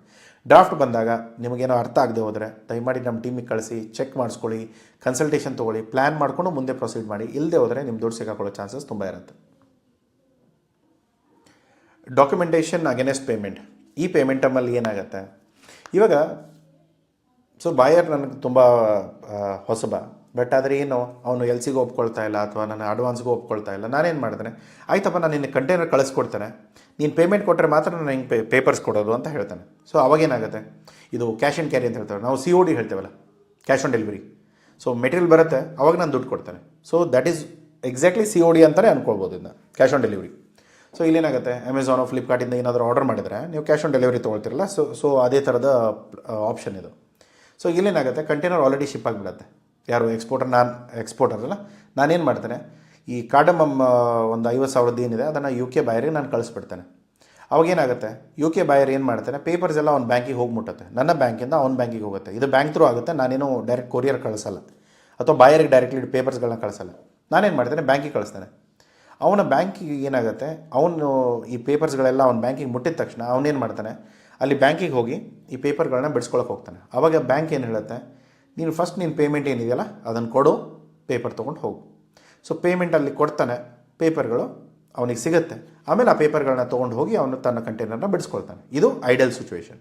ಇದರಲ್ಲಿ ಏನಾಗುತ್ತೆ, JB ಎಕ್ಸ್ಪೋರ್ಟ್ಸ್ ಎಕ್ಸ್ಪೋರ್ಟ್ ಮಾಡಾಯಿತು, ಶಿಪ್ಪಿಂಗ್ ಡಾಕ್ಯುಮೆಂಟ್ಸ್ನ ನನ್ನ ಬ್ಯಾಂಕಿಂದ ಅವನ ಬ್ಯಾಂಕಿಗೆ ಸೆಂಡ್ ಆಗಿದೆ. ಸೊ ಅವನು ಪೇಮೆಂಟ್ ಕೊಡ್ತಾನೆ, ಡಾಕ್ಯುಮೆಂಟ್ಸ್ ತೊಗೊಳ್ತಾನೆ, ಅವನ ಮೆಟೀರಿಯಲ್ದು ಏನಿದೆ ಅದರ ಪೊಸಿಷನ್ ತೊಗೊಳ್ತಾನೆ. ಸೊ ಇದರಲ್ಲಿ ಏನಂದರೆ ಓಪನ್ ಅಕೌಂಟ್ ಅಂದರೆ ಕ್ರೆಡಿಟ್ ಕೊಡೋದಕ್ಕಿಂತ ಇದು ಬೆಟರ್ ಆಪ್ಷನ್. ಯಾಕಂದರೆ ನೀನು ಅವನಿಗೆ ಸುಮ್ಮನೆ ಮೆಟೀರಿಯಲ್ ಕೊಡೋದು ಆಮೇಲೆ ಯಾವತ್ತೂ ದುಡ್ಡು ಕೊಡೋ ಬದಲು ಇದು ಸ್ವಲ್ಪ ಬೆಟರ್ ಆಪ್ಷನ್ ಅಷ್ಟೇ. ಇದರಲ್ಲಿ ಏನಾಗುತ್ತೆ ಅಂದರೆ, ಇದರ ಈವನ್ ಮೆಟೀರಿಯಲ್ ಅಲ್ಲಿ ಮುಟ್ಟಿದೆ, ಬಟ್ ಅದನ್ನು ಪ್ರಾಡಕ್ಟ್ ನನ್ನ ಹೆಸರು ಮೇಲಿದೆ. ನೀವು ಅದನ್ನು ಏನೋ ಅವನ ಹೆಸರಲ್ಲಿ ಕಳಿಸೋದಲ್ಲ. ನಾರ್ಮಲಿ ಅದೇನೋ ಟು ಬ್ಯಾಂಕ್ ಅಂತ ಬರಿತೇವೆ ನಾವು. ಟು ಬ್ಯಾಂಕ್ ಅಂದರೆ ಅವನೇನಾದರೂ ಬರಲಿಲ್ಲ ಅಂದರೆ ಬೇರೆ ಯಾರಿಗಾದರೂ ಮಾರ್ಬೋದು. ಸೊ ಆದರೆ ಒಂದು ಪ್ರಾಬ್ಲಮ್ ಏನಿದೆ, ಇದರಲ್ಲಿ ತುಂಬ ರಿಸ್ಕ್ ಏನಂತಂದರೆ, ಬಾಯರ್ ಬರದೇ ಇರ್ಬೋದು, ದುಡ್ಡು ಕೊಡಬೇಕಲ್ಲ. ಇವಾಗ ನಾನೇನು ಮಾಡಿದ್ದೇನೆ, ಎಲ್ಲ ಮೆಟೀರಿಯಲ್ ಮ್ಯಾನುಫ್ಯಾಕ್ಚರ್ ಮಾಡಿಕೊಂಡು ಎಲ್ಲ ಮಾಡಿಸಿ ಕಂಟೈನರ್ಗೆ ಹಾಕಿಸಿ ಅವನ ಕಂಟ್ರಿಗೆ ಕಳಿಸಿದ್ದಾನೆ. ಇವಾಗ ಅವನಲ್ಲಿ ಹೋಗಿ ಬ್ಯಾಂಕಲ್ಲಿ ನಾನು ಆಲ್ರೆಡಿ ಡಾಕ್ಯುಮೆಂಟ್ಸ್ನ ಅವ್ನ ಬ್ಯಾಂಕಿಗೆ ಕಳಿಸಿದ್ದಾನೆ. ಇವಾಗ ಆ ಬ್ಯಾಂಕಲ್ಲಿ ಯಾರೂ ಅವ್ನು ಬರಲೇ ಇಲ್ಲ, ಅವ್ನು ದುಡ್ಡು ಕೊಡೋಕ್ಕೆ ಬರಲೇ ಇಲ್ಲ, ಅವ್ನು ಅದನ್ನು ಕ್ಲೇಮ್ ಮಾಡೋಕ್ಕೆ ಬರಲಿಲ್ಲ ಅಂದರೆ ನೀವೇನು ಮಾಡ್ತೀರಾ? ಆಪ್ಷನ್ ಏನಿದೆ, ಆ ಬ್ಯಾಂಕ್ದವ್ರಿಗೆ ಹೇಳ್ಬೋದು, ಸರ್ ಅವನಿಗೆ ಕರೀರಿ ಅಂತ. ಅವ್ರು ಕರೀತಾರೆ, ಟ್ರೈ ಮಾಡ್ತಾರೆ, ಅವ್ನು ರೆಸ್ಪಾಂಡೇ ಮಾಡಲ್ಲ, ಬರಲ್ಲ ಅಂತ ಹೇಳ್ತಾನೆ. ಅವಾಗ ನೀವೇನು ಮಾಡ್ತೀರಾ? ನಿಮ್ಮ ಕಂಟೈನರ್ ಆಲ್ರೆಡಿ ಅಲ್ಲಿದೆ. ಸೊ ಅಲ್ಲೇನಾಗುತ್ತೆ, ನಿಮ್ಮ ಕಂಟೈನರಲ್ಲಿ ನಿಮಗೆ, ಯಾಕಂದರೆ ಕಂಟೈನರ್ ಸಿಗೋದು ಬಾಡಿಗೆಯಲ್ಲಿ, ಓಕೆ, ಮೆಟೀರಿಯಲ್ ನಿಮ್ದಿರ್ಬೋದು, ಬಟ್ ಕಂಟೈನರ್ದು ಏನು ಫ್ರೇಮ್ ಇದೆಯಲ್ಲ ಅದೆಲ್ಲ ಬಾಡಿಗೆ ಇರುತ್ತೆ. ಅದು ನಿಮಗೆ 7 ದಿನ ಕ್ರೆಡಿಟ್ ಅಂದರೆ ಒಂದು ಟೈಮ್ ಕೊಟ್ಟಿರ್ತಾರೆ, 7 ದಿನ ಅಥವಾ 14 ದಿನ ನಿಮ್ಗೆ ಟೈಮ್ ಇರುತ್ತೆ. ಅಷ್ಟರಲ್ಲಿ ನೀವು ಮೆಟೀರಿಯಲ್ಗಳನ್ನೆಲ್ಲ ತೊಗೊಂಡು ಕಂಟೈನರ್ನ ವಾಪಸ್ ಡಿಪೋ ಕೊಡಬೇಕು. ಸೊ ಅದನ್ನು ನೀವೇನಾದರೂ ಮುಟ್ಟಿಸ್ಲಿಲ್ಲ, ಅದೇನಾದ್ರು ತೊಂದರೆ ಆಯಿತು, ಮುಂದೆ ಏನು ಕತೆ? ಸೊ ಅದರಲ್ಲಿ ಪೆನಲ್ಟಿ ಬೀಳೋಕ್ಕೆ ಸ್ಟಾರ್ಟ್ ಆಗುತ್ತೆ, ಅದು ಮೀಟ್ರ್ ಸ್ಟಾರ್ಟ್ ಆಗುತ್ತೆ. ಸೊ ಪ್ರತಿ ದಿನಕ್ಕೆ ಇಷ್ಟಿಷ್ಟು ಅಂತ ಹೋಗಿ, ಸೊ ಅವಾಗೇನಾಗುತ್ತೆ, ಆ ಖರ್ಚುಗಳೆಲ್ಲ ನಿಮ್ಮ ಮೇಲೆ ಬೀಳುತ್ತೆ. ಯಾಕೆಂದರೆ ಯಾವುದೇ ದೇಶಕ್ಕೆ ನೀವು ಯಾವುದೇ ಮೆಟೀರಿಯಲ್ನ ಕಳಿಸಿ, ಅವನು ಎಲ್ಲಿವರೆಗೂ ಬಿಲ್ ಆಫ್ ಎಂಟ್ರಿ ಫೈಲ್ ಮಾಡಲ್ವೋ ಅಲ್ಲಿವರೆಗೂ ಆ ಮೆಟೀರಿಯಲ್ ನಿಮ್ಮದು, ಅದು ನಿಮ್ಮ ಜವಾಬ್ದಾರಿ ಇರುತ್ತೆ. ಸೊ ಹಾಗಾಗಿ ಏನಾಗುತ್ತೆ, ಈ ಖರ್ಚುಗಳೆಲ್ಲ ಏನಿದೆ ಅದು ನಿಮ್ಮ ತಲೆ ಮೇಲೆ ಬೀಳುತ್ತೆ.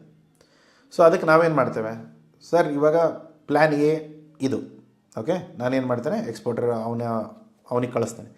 ಪ್ಲ್ಯಾನ್ ಬಿ ಏನು, ನಾನು ಅದ್ರ ಮೇಲೆ ಹೆಸರೇ ಬರೆಯಲ್ಲ, ನಾನು ಯಾವುದೋ ಬೇರೆ ಬ್ಯಾಂಕಿಗೆ ಡೈರೆಕ್ಟ್ಲಿ ಅಡ್ರೆಸ್ ಮಾಡಿರ್ತಾನೆ, ಅದನ್ನು ಯಾರು ಅವನ ಮೇಲೆ, ಇವಾಗ ರೋಹಿತ್ ದೇಸಾಯಿ ಅಂತ ಬರೆದ್ಬಿಟ್ಟು ನಾನು ಅವನ ಹೆಸರಿಗೆ ನಾನು ಕಳಿಸಲ್ಲ. ನಾನೇನು ಮಾಡ್ತೇನೆ, ಟು ಬ್ಯಾಂಕ್ ಅಂತಾನೆ. ಇವಾಗ ರೋಹಿತ್ ದೇಸಾಯಿ ಪೇಮೆಂಟ್ ಕೊಟ್ಟು ತೊಗೊಳಕ್ಕೆ ಬರಲಿಲ್ಲ ಅಂದರೆ ನಾನೇನು ಮಾಡ್ತೇನೆ, ನಾನು ಇನ್ನೊಬ್ಬ ಯಾರೋ ಬಾಯರ್ನ ಹುಡುಕಿ ಇಟ್ಕೊಂಡಿರ್ತೇನೆ ಅದೇ ಟೈಮಲ್ಲಿ.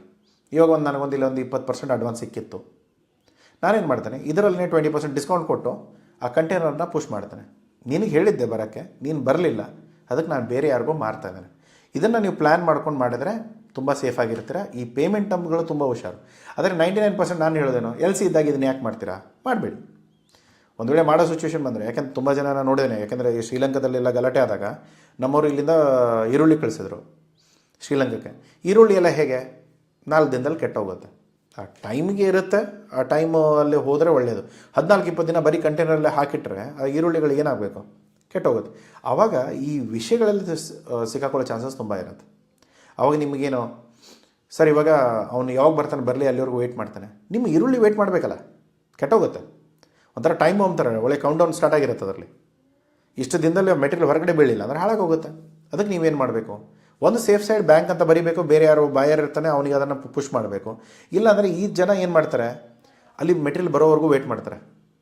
ಒಂದು 4 ದಿನ ನಿಮ್ಮ ಫೋನೇ ಎತ್ತಲ್ಲ, ರಿಪ್ಲೈನೇ ಮಾಡಲ್ಲ, ಅಲ್ಲಿವರೆಗೂ ಎಲ್ಲ ಚೆನ್ನಾಗಿ ರಿಪ್ಲೈ ಮಾಡ್ತಾರೆ. ಒಂದು ಸರಿ ನಿಮ್ಮ ಮೆಟೀರಿಯಲ್ ಡಿಸ್ಪ್ಯಾಚ್ ಆಗಿರೋ ಕನ್ಫರ್ಮೇಷನ್ ಸಿಕ್ತು ಅಂದರೆ ಆ ಮೆಟೀರಿಯಲ್ ಎತ್ಕೊಳ್ಳೋಕೆ ಹೋಗಲ್ಲ, ರೆಸ್ಪಾಂಡೇ ಮಾಡಲ್ಲ. ಅವಾಗೇನು ಹೇಳ್ತಾರೆ, ಮೆಟೀರಿಯಲ್ ಬಂದು ಅಲ್ಲಿ ಕಂಟೈನರ್ ಕೂತಾಗ ಅವಾಗ ಹೇಳ್ತಾರೆ, ಇಲ್ಲ ಸರ್ ನಮ್ಮ ಮಾರ್ಕೆಟಲ್ಲಿ ಪ್ರೈಸ್ ಡ್ರಾಪ್ ಆಗಿದೆ, ನನಗೆ ಎತ್ಕೊಳ್ಳೋಕ್ಕಾಗಲ್ಲ, ಸಾರಿ. ಅವಾಗ ನೀವೇನು ಮಾಡ್ತೀರಾ, ಅಯ್ಯೋ ಹೀಗೆ ಪ್ರಾಬ್ಲಮ್ ಆಯ್ತಲ್ಲ ಅಂಥೇಳಿ ಅವನೇನು ಮಾತಾಡೋಕ್ಕೆ ಟ್ರೈ ಮಾಡ್ತೀರಾ. ಅವ್ನು ಹೇಳ್ತಾನೆ, ಸರ್ ಒಂದು 20% ಡಿಸ್ಕೌಂಟ್ ಕೊಟ್ಟರೆ ನಾನು ಮಾಡ್ತೇನೆ. ಇವಾಗ ಅವನ ಕಲರ್ ಏನಿರುತ್ತಲ್ಲ ಅದು ಬಣ್ಣ ಬಯಲಾಗತ್ತೆ. ಸೊ ಈ ಥರದಲ್ಲಿ ತುಂಬ ಥರದ ಆಟಗಳನ್ನ ಆಟಾಡ್ತಾರೆ. ಸೊ ಅದಕ್ಕೆ ನೀವು ತುಂಬ ಹುಷಾರಾಗಿ ಈ ಪೇಮೆಂಟ್ ಟರ್ಮ್ಗಳನ್ನ ಅಗ್ರಿ ಮಾಡೋ ಮುಂಚೆ ನೀವು ಅರ್ಥ ಮಾಡ್ಕೊಂಡು ಅವ್ನು ಯಾವ ಥರದವನು, ಯಾವ ಥರದ ಕಂಪ್ನಿ ಇತ್ತು, ಈ ಥರ ಎಲ್ಲಾದ್ರೂ ಮುಂಚೆ ಆಟಾಡಿದಾನ. ಒಳ್ಳೆ ಕಳ್ಳರ ಜೊತೆ ವ್ಯವಹಾರ ಮಾಡುವಾಗ ಕಳ್ತನೆ ಪ್ರತಿ ಸರಿ ಮಾಡ್ತಾರೆ ಅವರು. ಇದೇ ಥರ 1000 ಜನಕ್ಕೆ ಮಾಡಿರ್ತಾರೆ. ಇವಾಗ ತುಂಬ ಹೊಸಬ್ರು ಏನಾದ್ರು ಬಂದಿದ್ದರೆ ಅದನ್ನು ನೋಡ್ಕೊಂಡು ನೀವು ಡೀಲ್ ಮಾಡಬೇಕು. ಬಟ್ ಆದರೆ ಈ ಥರದ ರೆಕಾರ್ಡ್ಗಳು ಇತ್ತು ಅಂದರೆ ತುಂಬ ವಿಷಯಗಳು ಮುಂಚೆನೇ ಗೊತ್ತಾಗುತ್ತೆ. ಇವ್ರ ಮೇಲೆ ಯಾರು ಕೇಸ್ ಹಾಕಿದ್ದಾರೆ, ಇವ್ರದ್ದು ಏನು ಇಶ್ಯೂ ಇದೆ, ಎಲ್ಲ ವಿಷಯಗಳು ಗೊತ್ತಾಗುತ್ತೆ. ಆದರೆ ನೀವು ಆ ಪೇಮೆಂಟ್ ಟರ್ಮ್ಸಲ್ಲಿ 20% ಲಾಸಲ್ಲಿ ಎತ್ಕೊಂಡು ಅವನಿಗೆ, ಯಾಕಂದ್ರೆ ನೀವು ಸಿಗಾಕೊಂಡ್ಬಿಟ್ಟಿದ್ದೀರಿ. ಇವಾಗ ನಿಮ್ಮ ಮೆಟೀರಿಯಲ್ ಆಲ್ರೆಡಿ ಅಲ್ಲಿದೆ, ಅದು ಇನ್ನೊಂದು 4 ದಿನ ಆದರೆ ಪೂರಿ ಫುಲ್ ಕೊಳ್ತೋಗುತ್ತೆ. ಅವಾಗೇನು ಮಾಡ್ತೀರಾ, ಆಯ್ತು ಸರ್ ನೀವು ಏನು ಕೊಡ್ತೀರಾ ಕೊಡಿ, ಮೆಟೀರಿಯಲ್ಗಳನ್ನ ಬಿಡಿಸ್ಕೊಳ್ಳಿ. ಆವಾಗ ಲಾಸ್ನ ಡಿಕ್ಲೇರ್ ಮಾಡಿಕೊಂಡು ಕ್ವಾಲಿಟಿ ಇದನ್ನು ಮಾಡಿಕೊಂಡು ಸೆಟಲ್ ಮಾಡ್ಕೊಂಡು ಮುಗಿಸ್ಬೇಕಾಗುತ್ತೆ. ಈ ತುಂಬ ಪ್ರಾಬ್ಲಮ್ಗಳು ಬರುತ್ತೆ. ಸೊ ತುಂಬ ಈ ಪೇಮೆಂಟ್ಗಳನ್ನ ಸೆಲೆಕ್ಟ್ ಮಾಡುವಾಗ ತುಂಬ ಯೋಚನೆ ಮಾಡ್ಕೊಂಡು ಮಾಡಿ.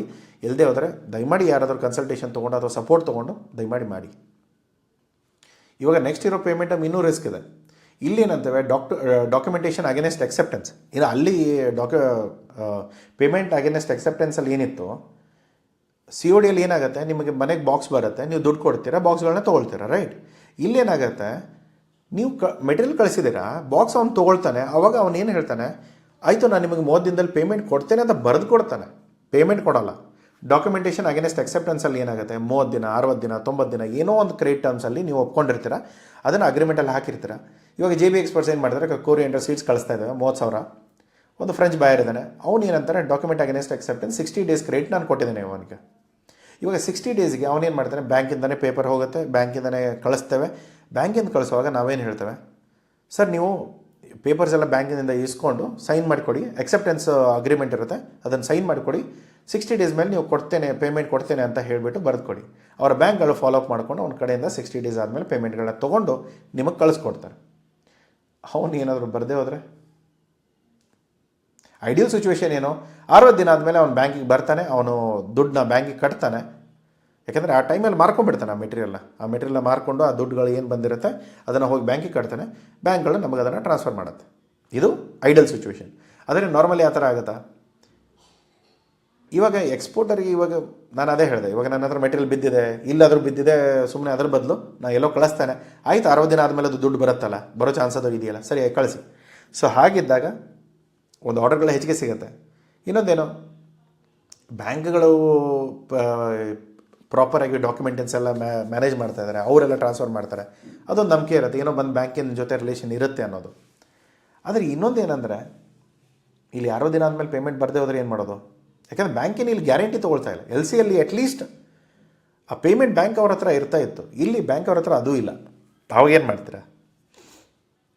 ಸೊ ಇದು ತುಂಬ ದೊಡ್ಡ ಆರ್ಡರ್ಗಳು ಅಥವಾ ನೀವು ಹೊಸ ಬಾಯರ್ಗಳ ಜೊತೆಗೆ ಈ ಥರದ ವ್ಯವಹಾರಗಳನ್ನ ಇಟ್ಕೊಳಕ್ಕೆ ಹೋಗಬೇಡಿ. ಅವ್ರು ಯಾವ ಥರದವ್ರೂ ಗೊತ್ತಿಲ್ಲ, ನಾಳೆ ಪೇಮೆಂಟ್ ಬರದೇ ಹೋದ್ರೂ ಕಷ್ಟ, ಅಥವಾ ಬಂದರೂ ಅವ್ರೇನಾದರೂ ಇದನ್ನು ಮೆಟೀರಿಯಲ್ಗಳನ್ನ ಕಳಿಸಿರ್ತೇವೆ, ಅಲ್ಲಿ ಪೇಮೆಂಟೂ ಇಲ್ಲ, ಅಲ್ಲಿ ಕ್ರೆಡಿಟಲ್ಲಿ ಅವ್ನು ಬರ್ತಾನೆ, ತೊಗೊಳ್ತಾನೆ, ಮಾರುತ್ತಾನೆ, ಮಾರಿದ ಮೇಲೆ ಪೇಮೆಂಟ್ ಬರಲ್ಲ, ಸರ್ ಇಲ್ಲ ನಾನು ಮಾರಿದಾಗ ಲಾಸ್ ಆಗಿದೆ, ನಿಮಗೆ ಅದನ್ನು ಡಿಸ್ಕೌಂಟ್ ಕೊಡಿ ಅಂತ ಕೇಳ್ತಾನೆ. ತುಂಬ ವಿಷಯಗಳಲ್ಲಿ ಆಟಾಡ್ತಾರೆ. ಸೊ ಈ ಥರದ ಸಿಚುವೇಷನ್ಗಳಲ್ಲಿ ಲ್ಯಾಂಡ್ ಆಗಬಾರ್ದು ಅಂದರೆ ಬೆಸ್ಟ್ ಏನು, ನಿಮ್ಗೆ ಯಾವ ಪೇಮೆಂಟ್ ಟರ್ಮ್ ಸೂಟ್ ಆಗುತ್ತೆ ಇದನ್ನು ಮಾತ್ರ ನಾನು ರೆಕಮೆಂಡು ಮಾಡಲ್ಲ. ಡಾಕ್ಯುಮೆಂಟ್ ಅಗೇನೆಸ್ಟ್ ಎಕ್ಸೆಪ್ಟೆನ್ಸ್ ಆಯಿತು, ಡಾಕ್ಯುಮೆಂಟೇಷನ್ ಅಗೇನೆಸ್ಟ್ ಪೇಮೆಂಟ್ ಆಯಿತು, ಈ ಎರಡೂ ವಿಷಯಗಳಲ್ಲಿ ನೀವು ಸಿಕ್ಕಾಕೊಳ್ಳೋ ಚಾನ್ಸಸ್ ತುಂಬ ಇರುತ್ತೆ. ಏನಾಗುತ್ತೆ ಗೊತ್ತಾ, ಈ ಕಟ್ಗರ ಕೈಯಲ್ಲಿ ಕುತ್ತಿಗೆ ಕೊಟ್ಬಿಟ್ರೆ ಯಾವಾಗಾದ್ರೂ ಕೊಯ್ತಾರೆ. ಯಾಕಂದರೆ ಅವ್ರು ಕಟ್ಗರ ಕೆಲಸ ಅದು. ನೀವು ಅವ್ರು ಕಟಗರ ಮನುಷ್ಯರ ಅಥವಾ ಅವರು ಏನು ಅನ್ನೋದನ್ನು ಮೊದಲೇ ಯೋಚನೆ ಮಾಡಿಕೊಂಡ್ರೆ ಮಾತ್ರ ನಿಮ್ಗೆ ಏನೋ ಒಂದು ಪ್ಲ್ಯಾನ್ ಮಾಡ್ಬೋದು. ಇಲ್ಲದೆ ಹೋದರೆ ನಿಮ್ಮ 99% ಬಿಸ್ನೆಸ್ಗಳು ಲಾಸಲ್ಲಿ ಹೋಗುತ್ತೆ. ತುಂಬ ಜನ ಈ ಥರ ಸಿಕ್ಕಾಕೊಂಡ್ರವ್ರನ್ನ ನನಗೆ ಗೊತ್ತು. ನಮ್ಮ ಹತ್ರ ತುಂಬ ಜನ ಸಿಕ್ಕಾಕೊಂಡು ಮೇಲೆ ನಮ್ಮ ಹತ್ರ ಬರ್ತಾರೆ, ಸರ್ ಇದಕ್ಕೆ ಏನು ಮಾಡ್ಬೇಕು ಹೇಳಿ ಅಂತ. ಇದನ್ನೇ ಮುಂಚೆ ಕೇಳಿಬಿಟ್ಟಿದ್ರೆ ನಾವು ಬೇರೆ ದಾರಿ ತೋರಿಸ್ತಾ ಇದ್ವಾ? ಇಲ್ಲ. ಫಸ್ಟು ಕುತ್ತಿಗೆ ಕೊಟ್ಟು ಕೊಯ್ಸ್ಕೊಳ್ತಾರೆ, ಆಮೇಲೆ ಬಂದು ಸರ್ ಕೊಯ್ದಿದ್ದಾರೆ ಪಟ್ಟಿ ಹಚ್ಚಿ ಅನ್ನುತ್ತಾ ಬರ್ತಾರೆ. ಸೊ ಈ ಥರ ಸಿಚುವೇಶನ್ಗಳು ತುಂಬ ಇರುತ್ತೆ. ಇದಂತೂ ತುಂಬ ರಿಸ್ಕಿ ಪೇಮೆಂಟ್. ಇದರಲ್ಲಿ ಏನಂತಂದರೆ ದೇವರ ನಂಬಿಕೆ ಮೇಲೆ ನೀವೇನೋ ಬಿಸ್ನೆಸ್ ಮಾಡ್ತಾಯಿದ್ದೀರಾ. ಇದನ್ನು ನಾವು ನಾರ್ಮಲಿ ಉದ್ರಿ ಅಂತ ಹೇಳ್ತೇವೆ, ಕ್ರೆಡಿಟ್ ಬಿಟ್ಟು ಸುಮ್ಮನೆ ಕೊಟ್ಬಿಟ್ಟಿದ್ದೇವೆ ಮೆಟೀರಿಯಲ್ನ, ಪೇಮೆಂಟ್ ಬರುತ್ತೋ ಇಲ್ವೋ ಏನು ನಂಬಿಕೆ ಇಲ್ಲ. ಆದರೆ ಏನು 99% ಆರ್ಡರ್ಸ್ಗಳು ತುಂಬ ಬರುತ್ತೆ. ಈ ಪೇಮೆಂಟ್ ಟೈಮಿಗೆ ನೀವೇನಾದರೂ ಅಗ್ರಿ ಮಾಡಿದರೆ ನಿಮಗೆ ಆರ್ಡರ್ಸ್ಗಳ ಕೊರತೆನೇ ಇರಲ್ಲ. ಯಾಕೆಂದ್ರೆ ಬಾಯರ್ ನಿಮಗೆ ಮುಂಚೆ ದುಡ್ಡು ಕೊಡಲ್ಲ.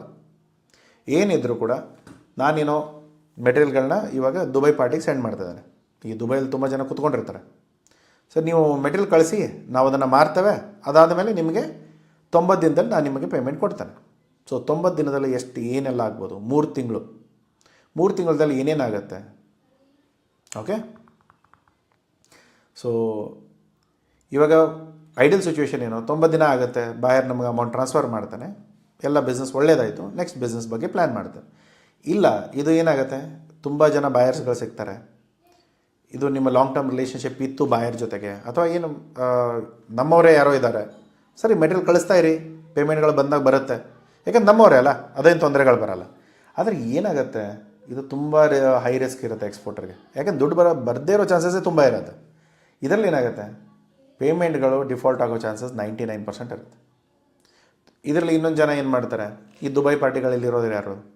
ಇಂಡಿಯನ್ಸೇ, ಕೇರಳದವರು, ಈ ಕರ್ನಾಟಕದವರು, ಮಹಾರಾಷ್ಟ್ರದವರು, ತಮಿಳ್ನಾಡ್ದವರು, ಇವರೇ ಜನ ಅಲ್ಲಿ ಕೂತ್ಕೊಂಡು ನಮ್ಮ ಜನನೇ ಟೋಪಿ ಹಾಕ್ತಾ ಇರ್ತಾರೆ.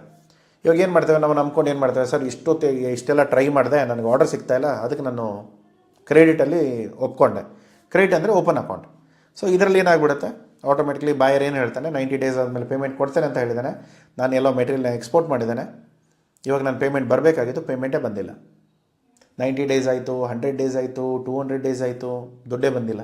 ಅಲ್ಲಿ ಬ್ಯಾಂಕ್ಗಳು ಕೇಳ್ತಾ ಇರ್ತಾರೆ, ಸರ್ ನಿಮ್ಮ ಪೇಮೆಂಟ್ ಯಾವಾಗ ಬರುತ್ತೆ, ಇದನ್ನು ಕ್ಲೋಸ್ ಮಾಡಬೇಕು ಅಕೌಂಟು, ಅದು ಕೂಡ ಆಗ್ತಾ ಇರಲ್ಲ. ಸೊ ತುಂಬ ವಿಷಯಗಳಲ್ಲಿ ನೀವು ಸಿಗಾಕೊಳ್ತೀರ. ಸೊ ಈ ಥರದನ್ನು ಇವಾಗ ನನ್ನ ತಮ್ಮನೋ ನನ್ನ ಕಸಿನೋ ಯಾರೋ ಒಬ್ಬರು ಆಲ್ರೆಡಿ ಅಲ್ಲಿ ಕೂತ್ಕೊಂಡಿದ್ದಾರೆ, ನಮ್ಮ ಇಬ್ಬರದೇ ಸ್ವಂತ ಬಿಸ್ನೆಸ್ಸು, ನನ್ನದೇ ಕಂಪ್ನಿ, ಅಲ್ಲೂ ಕೂಡ ನನ್ನದೇ ಕಂಪ್ನಿ. ಸೊ ನಾನು ಇಲ್ಲಿಂದ ಕಳಿಸ್ತಾ ಇದ್ದೇನೆ, ಪೇಮೆಂಟ್ ಅಲ್ಲಿಂದ ಬರ್ತಾ ಇದೆ, ಯಾವಾಗಾದರೂ ಬರಲಿ, ಎಲ್ಲೂ ಹೋಗಲ್ಲ ದುಡ್ಡು, ಯಾಕಂದ್ರೆ ನನ್ನದೇ ಕಂಪ್ನಿಯಲ್ಲಿ ಎರಡೂ. ಸೊ ಆ ಥರ ಇದ್ದಾಗ ಓಪನ್ ಅಕೌಂಟ್ಗಳು ನಡೆಯುತ್ತೆ. ಯಾರೋ ಹೊರಗಿನವ, ಏನೂ ನಂಬಿಕೆ ಇಲ್ಲ, ಫಸ್ಟ್ ಟೈಮ್ ಮಾಡ್ತಾ ಇದ್ದಾನೆ, ಅದು ಕೂಡ ಓಪನ್ ಅಕೌಂಟಲ್ಲಿ. ಬರೀ ಆರ್ಡರ್ ಹಸಿವಿಗೆ ನಾವೇನಾದರೂ ಇದನ್ನು ಮಾಡಿದರೆ ದುಡ್ಡು ಸಿಕ್ಕಾಕೊಳ್ಳೋ ಚಾನ್ಸಸ್ ಇರುತ್ತೆ. ಆದರೆ ಏನು, ಸರ್ ನನ್ನ ಹತ್ರ ಇಲ್ಲಿ ಬಿಸ್ನೆಸ್ಸೇ ಇಲ್ಲ, ಇವಾಗ ಹೊರಗಡೆ ಅಟ್ಲೀಸ್ಟ್ ಆರ್ಡರ್ ಆದರೂ ಬರ್ತಾ ಇದೆ, ಇಲ್ಲಾದರೂ ನನಗೆ ಮೆಟೀರಿಯಲ್ ಇಟ್ಕೊಂಡು ಕೂತ್ಕೊಂಡ್ರೆ, ಇವಾಗ ಇದು ನಮ್ಕೀನ್ ಅಂತ ಹೇಳ್ತೇವಲ್ಲ, ತುಂಬ ಕಂಪ್ನಿಗಳೆಲ್ಲ ಇದು ಕೋಡ್ ಬೆಳೆ ಗಿಡ ಬೆಳೆ ಎಲ್ಲ ಮಾಡ್ತಾರಲ್ಲ, ಸೊ ಅದೆಲ್ಲ ಏನಾಗುತ್ತೆ, ಅದಕ್ಕೆ ಎಕ್ಸ್ಪೈರಿ ಇರುತ್ತೆ. ಸೊ ಅದನ್ನು ಮಾಡಿ ನನ್ನ ವೇರ್ಹೌಸಲ್ಲಿ ಸ್ಟಾಕ್ ಇಟ್ಕೊಂಡಿದ್ದಾನೆ, ಅಟ್ಲೀಸ್ಟ್ ನಾನು ಹೊರಗಡೆ ಕಳಿಸಿದ್ರೆ ಒಂದು 90 ದಿನದಲ್ಲಿ ಪೇಮೆಂಟ್ ಬಂದಾದರೂ ಬರೋ ಚಾನ್ಸಸ್ ಇರುತ್ತೆ. ಇಲ್ಲ ಅಂದರೆ ಏನಾಗುತ್ತೆ, ಅದಕ್ಕೆ ಎಕ್ಸ್ಪೈರಿ ಇರೋದ್ರಿಂದ ಇಲ್ಲಿ ಮನೇಲಿ ಇಟ್ಕೊಂಡು ಕೂತ್ಕೊಂಡ್ರೆ ವೇರ್ಹೌಸಲ್ಲಿ ಒಂದು ವೇರ್ಹೌಸ್ ಖರ್ಚು, ಎರಡನೇದು ಆ ಮೆಟೀರಿಯಲ್ಗಳು ಇಲ್ಲೇ ಕೂತ್ಕೊಂಡಿದೆ, ಇಲ್ಲಿ ಇಟ್ಕೊಂಡ್ರೆ ಎಕ್ಸ್ಪೈರ್ ಆದರೆ ಯಾರಿಗೆ ದುಡ್ಡು ಕೊಡ್ತಾರೆ, ಅದಕ್ಕೆ ₹1 ಬರೋಲ್ಲ. ಅಟ್ಲೀಸ್ಟ್ ಅಲ್ಲಿ ಹೋದ್ರೆ 90 ಡೇಸ್ ಆದಮೇಲೆ ಅಟ್ಲೀಸ್ಟ್ ಬಂದಾದರೂ ಬರ್ಬೋದು ಅನ್ನೋ ಚಾನ್ಸ್ ಇತ್ತು ಅಂದರೆ ಆ ರಿಸ್ಕ್ಗಳನ್ನ ತೊಗೊಳ್ಳೋವಂಥ ಕಂಪ್ನಿಗಳು ಇದ್ದಾರೆ. ಸೊ ಅದಕ್ಕೆ ನೀವು ಯಾವ ಥರದ ಬಿಸ್ನೆಸ್ಸಲ್ಲಿದ್ದೀರಾ, ಎಲ್ಲ ಬಿಸ್ನೆಸ್ ಟರ್ಮ್ಸ್ಗಳು ಸೇಮ್ ಇರಲ್ಲ.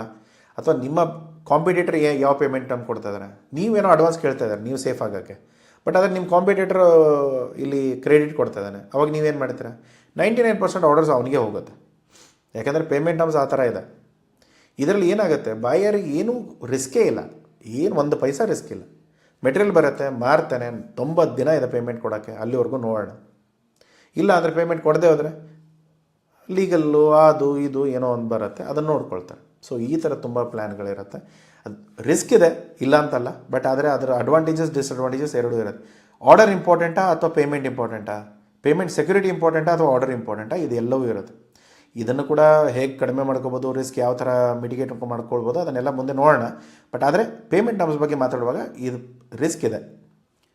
ಈ ಪೇಮೆಂಟ್ ಟರ್ಮಲ್ಲಿ ನೀವೇನು ಮಾಡ್ಬೋದು, ಇವಾಗ ದುಬೈ ಪಾರ್ಟಿ ಇದ್ದಾರೆ, ಸೊ ಯಾರಿಗೂ ಮೆಟೀರಿಯಲ್ ಕಳಿಸ್ತೀರಾ, ಅವ್ರೇನು ಮಾಡ್ತಾರೆ, ಇದರಲ್ಲಿ ಯಾವುದೇ ಥರದ ಕಮಿಟ್ಮೆಂಟ್ ಇರೋಲ್ಲ. ಈವನ್ ಕನ್ಸೈನ್ಮೆಂಟ್ ಪೇಮೆಂಟ್ಸಲ್ಲಿ ಈವನ್ JB ಎಕ್ಸ್ಪರ್ಟ್ಸ್ ಕೂಡ ಅದನ್ನೇ ಮಾಡ್ತಾರೆ. ಇವಾಗ ಯಾವುದೋ ಒಂದು ಕಂಪ್ನಿ ಇಟ್ಲಿಯಲ್ಲಿದೆ, ಅವರಿಗೆ ಇಂಡಿಯನ್ ಮಾರ್ಕೆಟ್ ಟ್ರೈ ಮಾಡೋದಿದೆ, ಅವ್ರು ಏನು ಮಾಡ್ತಾರೆ, ಮೆಟೀರಿಯಲ್ನೆಲ್ಲ ನಮ್ಮ ಹೆಸರಿಗೆ ಕಳಿಸ್ತಾರೆ, ನಾವು ಅವ್ರಿಗೇನು ಪೇಮೆಂಟ್ ಕೊಡೋಲ್ಲ, ಮೆಟೀರಿಯಲ್ ತೊಗೊಳ್ತೇವೆ, ವೇರ್ಹೌಸಲ್ಲಿ ಹಾಕ್ಕೊಳ್ತೇವೆ, ಅವ್ರು ಯಾರ್ಯಾರಿಗೆ ಆರ್ಡರ್ಸ್ ಬಂದಿದೆ ಅವ್ರಿಗೆಲ್ಲ ಶಿಪ್ ಮಾಡಿ ಅಂತ ಹೇಳ್ತಾರೆ, ಅವ್ರಿಗೆಲ್ಲ ಶಿಪ್ ಮಾಡ್ತೇವೆ, ಪೇಮೆಂಟ್ಗಳನ್ನ ಕಲೆಕ್ಟ್ ಮಾಡ್ಕೊಳ್ತೇವೆ, ಪೇಮೆಂಟ್ ಬಂದಮೇಲೆ ಅವರಿಗೆ ನಮ್ಮ ಕಮಿಷನ್ ಏನಿದೆ ಅದನ್ನು ಕಟ್ ಮಾಡಿಕೊಂಡು ಅವ್ರಿಗೆ ಪೇಮೆಂಟ್ನ ಕಳಿಸ್ಕೊಡ್ತೇವೆ. ಸೊ ಇದು ನಾರ್ಮಲಿ ಕನ್ಸೈನ್ಮೆಂಟ್ ಬೇಸ್ಡ್ ಪೇಮೆಂಟ್. ಇವಾಗ ನಾನು ಯಾವುದೋ ಒಂದು ಸ್ಯಾಫ್ರನ್ ತೊಗೊಂಡು ಒಂದು $1 ಲಕ್ಷ ನಾನು ಕೆನಡಾಗೆ ಕಳಿಸಿದ್ದೇನೆ.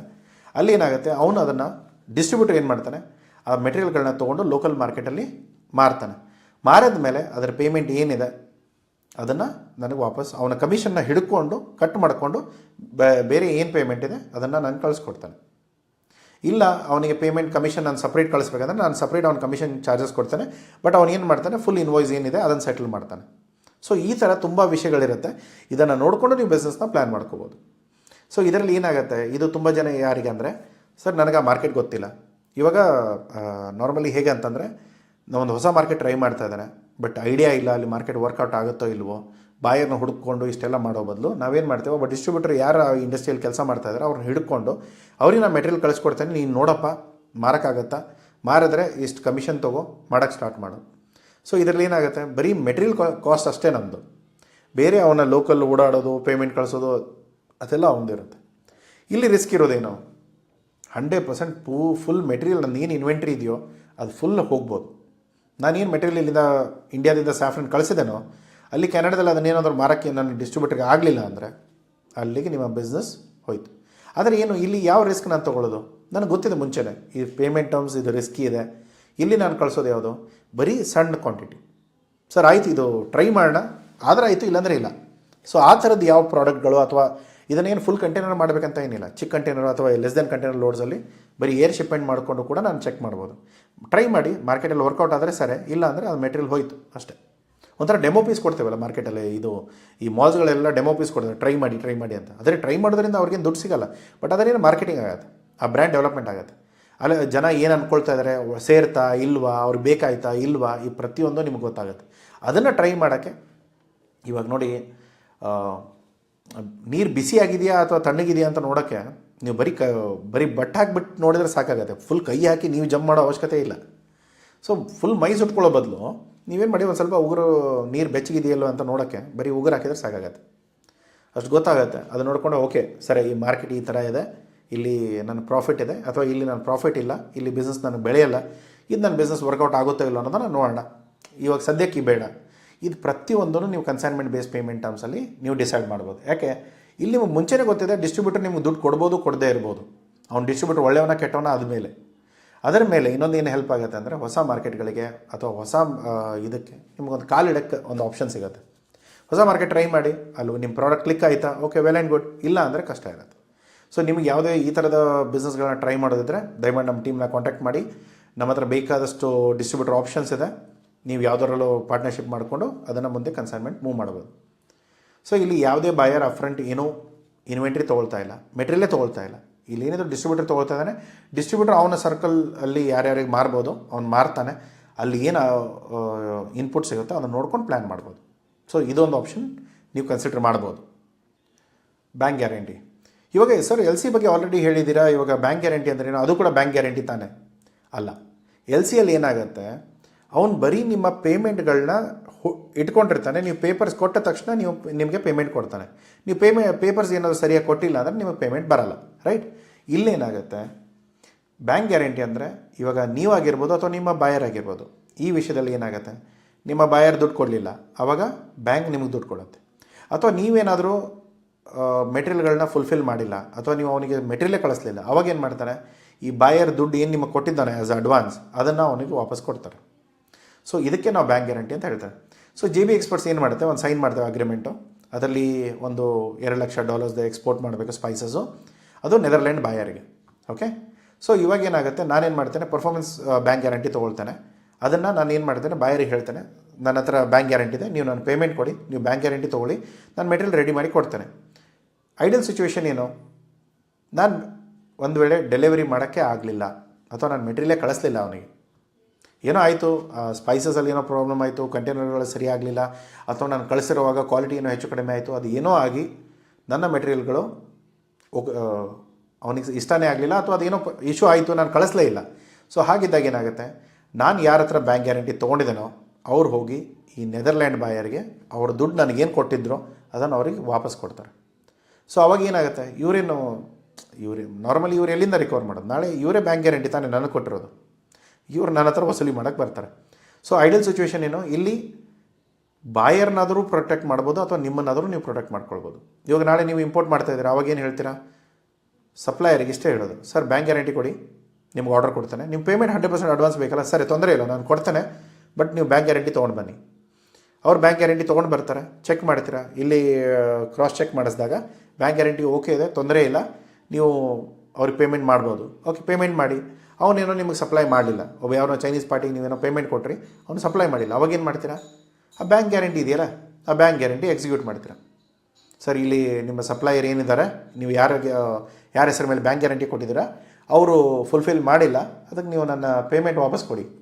ಅವ್ರು ನಿಮಗೆ ಇಮಿಡಿಯೇಟ್ಲಿ ವಾಪಸ್ ಪೇಮೆಂಟ್ ಕೊಡ್ತಾರೆ. ಅವ್ರು ಟ್ರೈ ಮಾಡ್ತಾರೆ ಸೆಲ್ಲರ್ ಜೊತೆ ಮಾತಾಡಿ ಅದನ್ನು ಫುಲ್ಫಿಲ್ ಮಾಡೋಕ್ಕೆ, ಆಗದೆ ಹೋದರೆ ಆ ಗ್ಯಾರಂಟಿ ಏನಿದೆ ಅದನ್ನೇ ಎಕ್ಸಿಕ್ಯೂಟ್ ಮಾಡಿ ನೀವು ಪೇಮೆಂಟ್ ಟರ್ಮ್ಸ್ನ ಕವರ್ ಮಾಡ್ಕೊಳ್ತೀರ. ಇದರಲ್ಲಿ ಪಾಸಿಟಿವ್ಸ್ ಏನು? ಪ್ರೊವೈಡ್ ಸೆಕ್ಯೂರಿಟಿ ಇನ್ ಲಾರ್ಜ್ ಕಾಂಟ್ರಾಕ್ಟ್ಸ್. ತುಂಬ ದೊಡ್ಡ ದೊಡ್ಡ ಅಗ್ರಿಮೆಂಟ್ಸ್ಗಳಲ್ಲಿ ಈ ಥರ ಸೆಕ್ಯೂರಿಟಿ ಇರುತ್ತೆ. ಯಾಕಂದ್ರೆ ತುಂಬ ದೊಡ್ಡ ಪೇಮೆಂಟ್ ಹೋಗ್ತಾ ಇರುತ್ತೆ. ಯಾಕಂದ್ರೆ ಅಡ್ವಾನ್ಸ್ ಇಲ್ಲದೆ ನಾನು ಕೆಲಸ ಮಾಡಲ್ಲ, ಅಥವಾ ನೀವು ನನಗೆ ದುಡ್ಡು ಕಳ್ಸೋಕ್ಕೆ ನೀವು ಹಿಂದೆ ಮುಂದೆ ಮಾಡ್ತೀರಾ, ಅವಾಗೇನಾಗುತ್ತೆ? Bank ಗ್ಯಾರಂಟಿಗಳು best. ಆದರೆ ಏನು ಚಿಕ್ಕ ಚಿಕ್ಕ ಅಗ್ರಿಮೆಂಟ್ಸಲ್ಲೆಲ್ಲ ಆಗಲ್ಲ, ತುಂಬ ದೊಡ್ಡ ವಾಲ್ಯೂಮ್ ಇರಬೇಕು. ಓಕೆ. ಆಮೇಲೆ ಇನ್ನೊಂದು ಏನಂದರೆ, ಬಾಯರ್ ಸೆಲ್ಲರ್ದು ಇಬ್ಬರದು ರಿಸ್ಕ್ಗಳು ಕವರ್ ಆದಾಗ ನನಗೇನೋ ಬಾಯರ್ ಓಡೋಗ್ಬೋದು, ಬಾಯರ್ಗೇನೋ ಇವನು ದುಡ್ಡು ತೊಗೊಂಡ್ಮೇಲೆ ಇವನು ಓಡೋಗ್ಬೋದು. ಸೊ ಎರಡು ಸಿಚುವೇಷನಲ್ಲಿ ಏನಾಗ್ಬಿಡುತ್ತೆ, ಈ ಬ್ಯಾಂಕ್ ಗ್ಯಾರಂಟಿಗಳು, ನಾನು ಬಾಯರಿಗೆ ಬ್ಯಾಂಕ್ ಗ್ಯಾರಂಟಿ ಕೇಳ್ತೇನೆ, ಬಾಯರ್ ನನಗೆ ಬ್ಯಾಂಕ್ ಗ್ಯಾರಂಟಿ ಕೇಳ್ತಾರೆ, ಇಬ್ಬರ ಬ್ಯಾಂಕ್ ಗ್ಯಾರಂಟಿ ಕನ್ಫರ್ಮ್ ಆಗುತ್ತೆ, ಎಲ್ಲೋದ್ರೂ ಕೂಡ ನಮಗೆ ಲಾಸ್ಗಳು ಕವರ್ ಆಗುತ್ತೆ. ಸೊ ಇದರಲ್ಲೇನೋ ತುಂಬ ಬ್ಯಾಂಕ್ ಚಾರ್ಜಸ್ ಇದ್ದೇ ಇರುತ್ತೆ. ಯಾಕಂದ್ರೆ ತುಂಬ ರಿಸ್ಕ್ ಅವ್ರು ತೊಗೊಳ್ತಾ ಇದ್ದಾರೆ, ಅವ್ರು ಏನಾದರೂ ಗಳಿಸ್ಬೇಕಲ್ಲ ಅದರಲ್ಲಿ, ಆಬ್ವಿಯಸ್ಲಿ ಅವರ ಚಾರ್ಜಸ್ಗಳನ್ನ ಹಾಕ್ತಾರೆ. ಅದರ ಜೊತೆಗೆ ಈ ಕಂಪ್ಲೈನ್ಸಸ್ ಅಗ್ರಿಮೆಂಟ್ಸ್ ಏನಿರುತ್ತಲ್ಲ ಅದರಲ್ಲೂ ಕೂಡ ಬ್ಯಾಂಕ್ಗಳು ಇನ್ವಾಲ್ವ್ ಆಗ್ತಾರೆ. ನೀವು ಅಗ್ರಿಮೆಂಟಲ್ಲಿ ಇದನ್ನು ಏನಕ್ಕೆ ಬರೆದಿದ್ದೀರಾ, ಇದನ್ನು ತೆಗೀರಿ, ಅಥವಾ ಈ ಲೈನ್ಗಳನ್ನ ತೆಗೆದುಹಾಕಿ ಹೊಸದು ಹಾಕಿ, ಈ ಲಾ ಮೆನ್ಷನ್ ಇಲ್ಲ ಇದರಲ್ಲಿ ಅದನ್ನು ಮೆನ್ಷನ್ ಮಾಡಿ, ಥರ್ಡ್ ಪಾರ್ಟಿ ಮೆನ್ಷನ್ ಮಾಡಿ, ತುಂಬ ವಿಷಯಗಳಲ್ಲಿ ಬ್ಯಾಂಕ್ಗಳು ನಿಮ್ಮ ಅಗ್ರಿಮೆಂಟ್ ಅಂಡರಲ್ಲಿ ಬಂದು ಡಿಸ್ಕಸ್ ಮಾಡಿ ಅದನ್ನು ಕಂಪ್ಲೀಟ್ ಫುಲ್ಫಿಲ್ ಮಾಡ್ತಾರೆ. ಯಾಕೆಂದರೆ ಇದರ ಜವಾಬ್ದಾರಿ ಅವ್ರು ತೊಗೊಳ್ಳೋದ್ರಿಂದ ನಾಳೆ ಏನೇ ಹೆಚ್ಚು ಕಡಿಮೆ ಆದರೂ ಕೂಡ ಅವ್ರ ದುಡ್ಡು ಸಿಕ್ಕಾಕೊಳ್ಳುತ್ತೆ. ಸೊ ಹಾಗಾಗಿ ಅವ್ರು 99% ಏನು ಮಾಡ್ತಾರೆ, ಎಲ್ಲ ಅಗ್ರಿಮೆಂಟ್ಸು ಸ್ಟ್ರಿಕ್ಟಾಗಿ ಲೀಗಲ್ ಬೈಂಡಿಂಗ್ ಮಾಡಿಕೊಂಡು ಅವರ ಖರ್ಚುಗಳನ್ನ ತೊಗೊಂಡು ಪ್ರೊಸೆಸ್ ಮಾಡ್ತಾರೆ. ಇವಾಗ ಬ್ಯಾಂಕ್ ಗ್ಯಾರಂಟಿ ದುಡ್ಡು ಯಾರು ಕೊಡ್ತಾರೆ? ನಿಮ್ಮ ಬ್ಯಾಂಕ್ ಗ್ಯಾರಂಟಿ ಇದ್ದರೆ ನೀವು ದುಡ್ಡು ಕೊಡ್ತೀರಾ, ಅವನ ಬ್ಯಾಂಕ್ ಗ್ಯಾರಂಟಿ ಇದ್ದರೆ ಅವನು ದುಡ್ಡು ಕೊಡ್ತಾನೆ. ಫ್ಯಾಕ್ಟ್ರಿಂಗ್. ಸೊ ಫ್ಯಾಕ್ಟ್ರಿಂಗ್ ಪೇಮೆಂಟ್ ಟರ್ಮ್ಸಲ್ಲಿ ಏನಾಗುತ್ತೆ?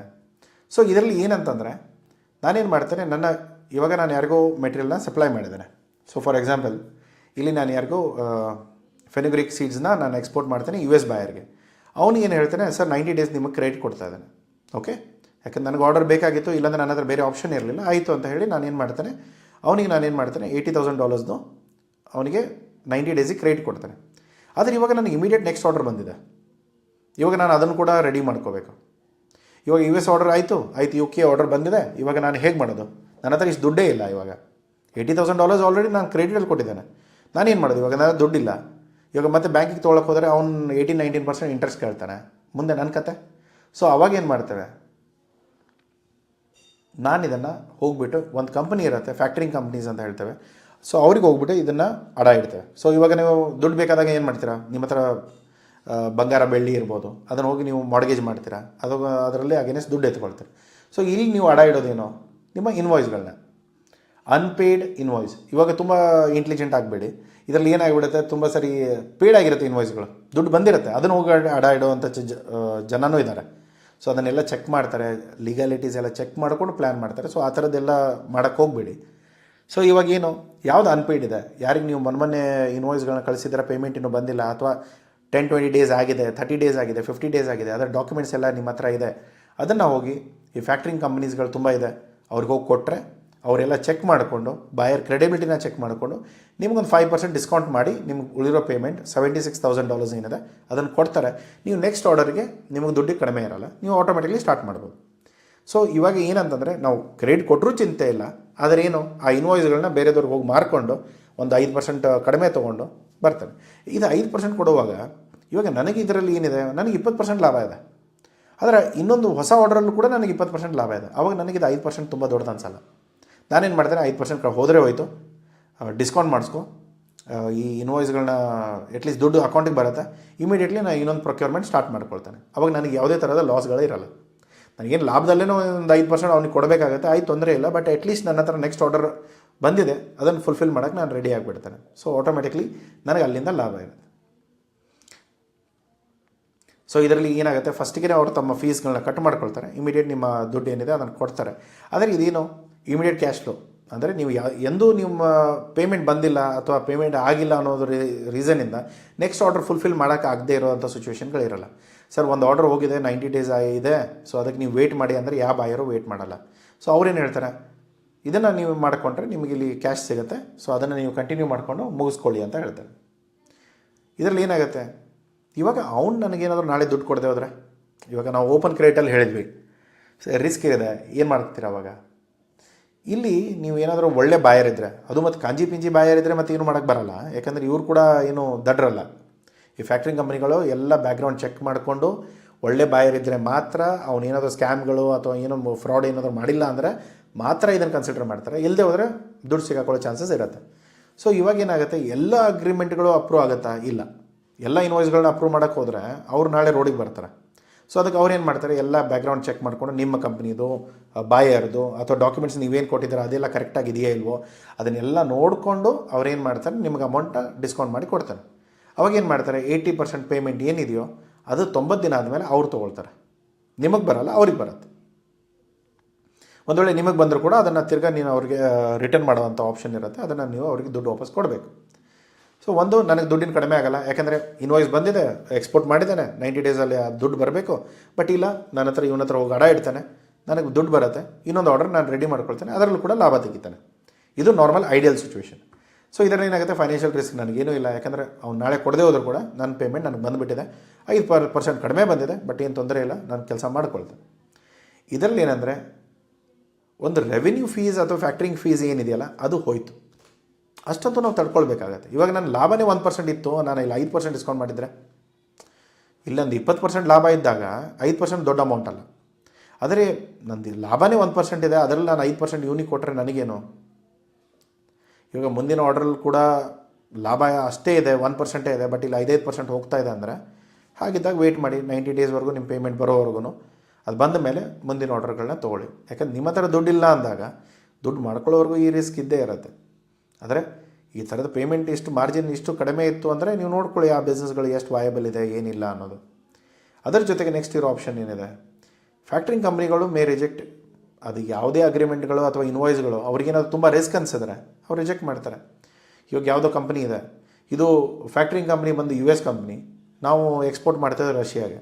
ಸೊ ಅವಾಗ ಏನು ಹೇಳ್ತಾರೆ, ಸರ್ ರಷ್ಯಾದ ಯಾವುದೇ ಥರದ ಇನ್ವಾಯ್ಸ್ಗಳನ್ನ ನಾವು ಫ್ಯಾಕ್ಟ್ರಿಂಗ್ ಮಾಡಲ್ಲ, ನೀವೇನು ಅಂದ್ಕೊಂಡಿದ್ರಿ ಫ್ಯಾಕ್ಟ್ರಿಂಗ್ ಮಾಡಿಸ್ಕೊಂಬರೋಣ ನಮಗೆ ದುಡ್ಡು ಬಂದುಬಿಡುತ್ತೆ ಅಂತ. ಸೊ ಕೆಲವೊಂದು ಸರಿ ನಿಮ್ಮ ಸ್ಟ್ರಾಟಜೀಸ್ಗಳನ್ನ ಅಪ್ಲೈ ಮಾಡೋ ಮುಂಚೆನೇ ನೀವು ಒಂದು ಸರಿ ಟ್ರೈ ಮಾಡಿ ಚೆಕ್ ಮಾಡಿದರೆ ಮಾತ್ರ ಈ ಅಪ್ರೂವಲ್ಸ್ಗಳು ಸಿಗುತ್ತೆ, ಇಲ್ಲದೆ ಹೋದರೆ ಕಷ್ಟ ಆಗುತ್ತೆ. ಸೊ ಇದು ತುಂಬ ಒಳ್ಳೆಯ ಆಪ್ಷನ್ನು. ಬಟ್ ಆದರೆ ಏನು, ಮುಂಚೆನೇ ನೋಡಿಕೊಂಡು ಪ್ಲ್ಯಾನ್ ಮಾಡಿಕೊಂಡ್ರೆ ಮಾತ್ರ ನಿಮ್ಗೆ ಒಳ್ಳೆಯದು, ಇಲ್ಲದೆ ಹೋದರೆ ಲಾಸ್ ಆಗೋ ಚಾನ್ಸಸ್ ಇರುತ್ತೆ. ಕೆಲವೊಂದು ಸರಿ 5% ಇವಾಗ ಯಾವುದೋ ಇನ್ವಾಯ್ಸಲ್ಲಿ 5% ಡಿಸ್ಕೌಂಟ್ ಬಿಟ್ಟರು ಕೂಡ ಲಾಸಲ್ಲಿ ಆಗುತ್ತೆ.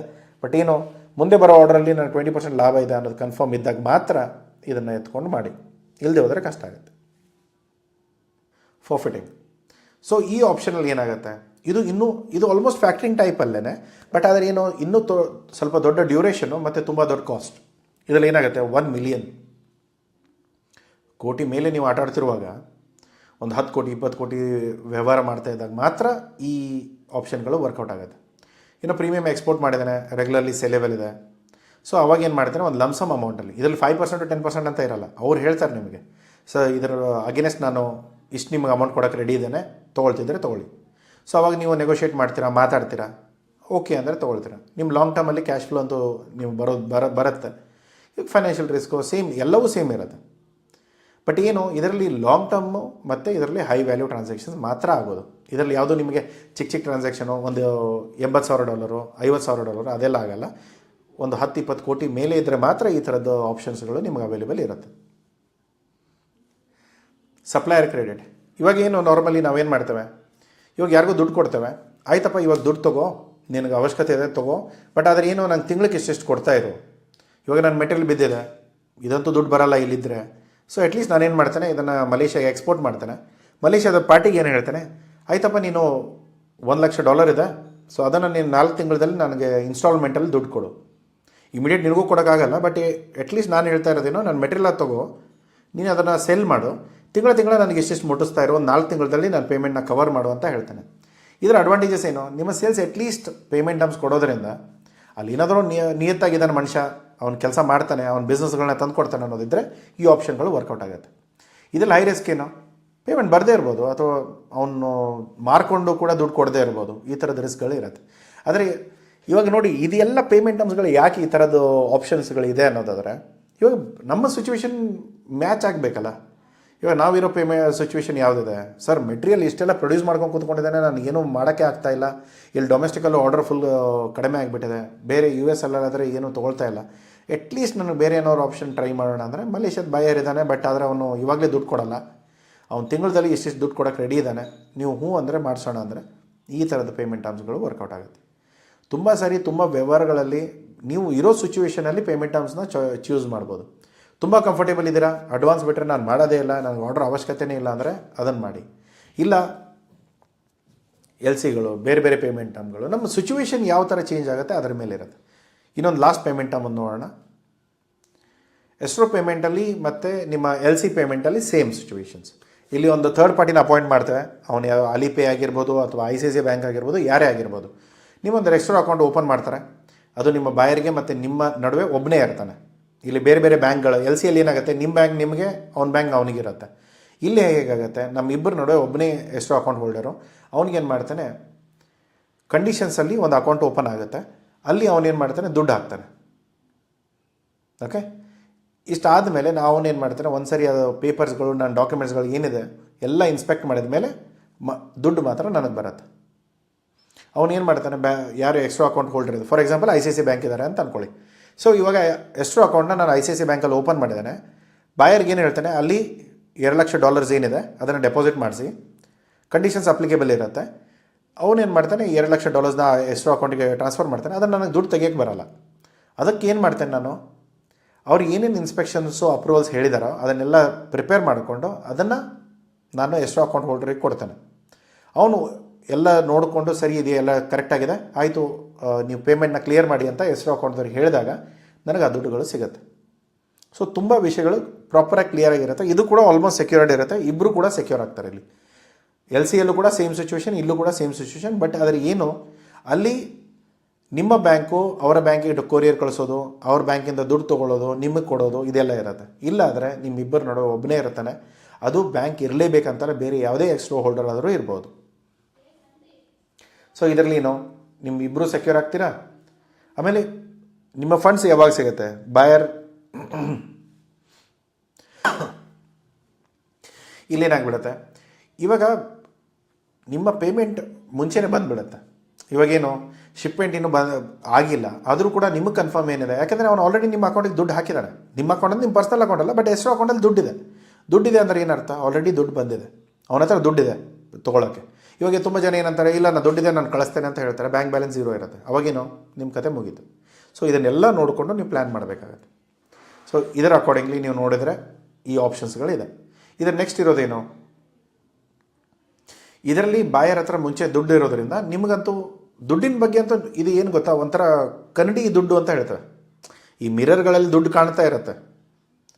ಅವಾಗ ಏನಾಗುತ್ತೆ, ಇವಾಗ ಬರೀ ದುಡ್ಡು ಕಾಣ್ತಾ ಇದೆ, ಮುಟ್ಟಕ್ಕಾಗಲ್ಲ, ತೊಗೊಳಕ್ಕಾಗಲ್ಲ, ಬರೀ ಕನ್ನಡಿಯಲ್ಲಿದೆ. ಅದನ್ನು ಯಾವಾಗುತ್ತೆ, ನೀವೇನಾದರೂ ಈ ಡಾಕ್ಯುಮೆಂಟ್ಸ್ಗಳನ್ನ ಎಲ್ಲನೂ ಪ್ರಾಪರಾಗಿ ಕೊಟ್ಟರೆ ನಿಮ್ಮ ದುಡ್ಡುಗಳು ನಿಮಗೆ ಸಿಗುತ್ತೆ. ಇದರಲ್ಲಿ ಒಂದು ಫೀಸ್ ತುಂಬ ಹೆಚ್ಚಿಗೆ ಇರುತ್ತೆ.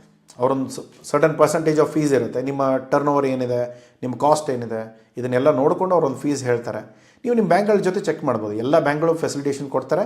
ಆದರೆ ನಿಮ್ಮ ಬಾಯರ್ ಕೂಡ ಅದನ್ನು ಒಪ್ಕೋಬೇಕಾಗತ್ತೆ, ಯಾಕೆಂದರೆ ಬ್ಯಾಂಕ್ ನಿಮ್ಮದು ಲೋಕಲ್ ಬ್ಯಾಂಕು, ಅವ್ರು ಒಪ್ಕೊಳ್ಳಲ್ಲ.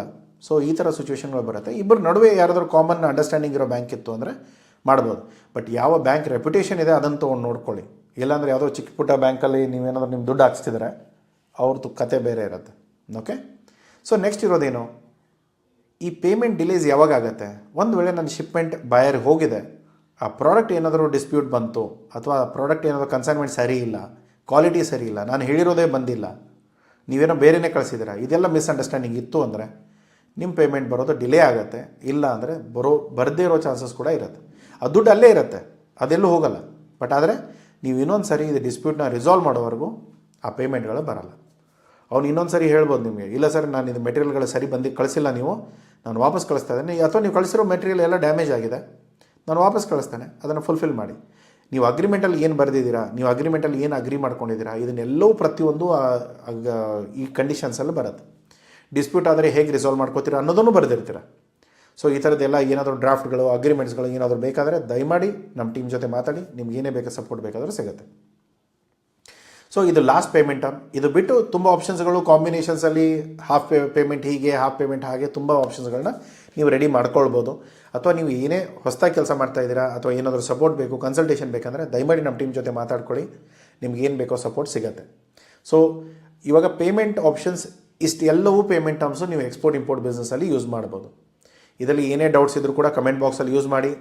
ನಿಮ್ಮ ಈ ವಿಡಿಯೋನ ಈ ಚಾನಲ್ ಸಬ್ಸ್ಕ್ರೈಬ್ ಮಾಡಿಲ್ಲ ಅಂದರೆ ಸಬ್ಸ್ಕ್ರೈಬ್ ಮಾಡಿ, ಲೈಕ್ ಮಾಡಿಲ್ಲ ಲೈಕ್ ಮಾಡಿ.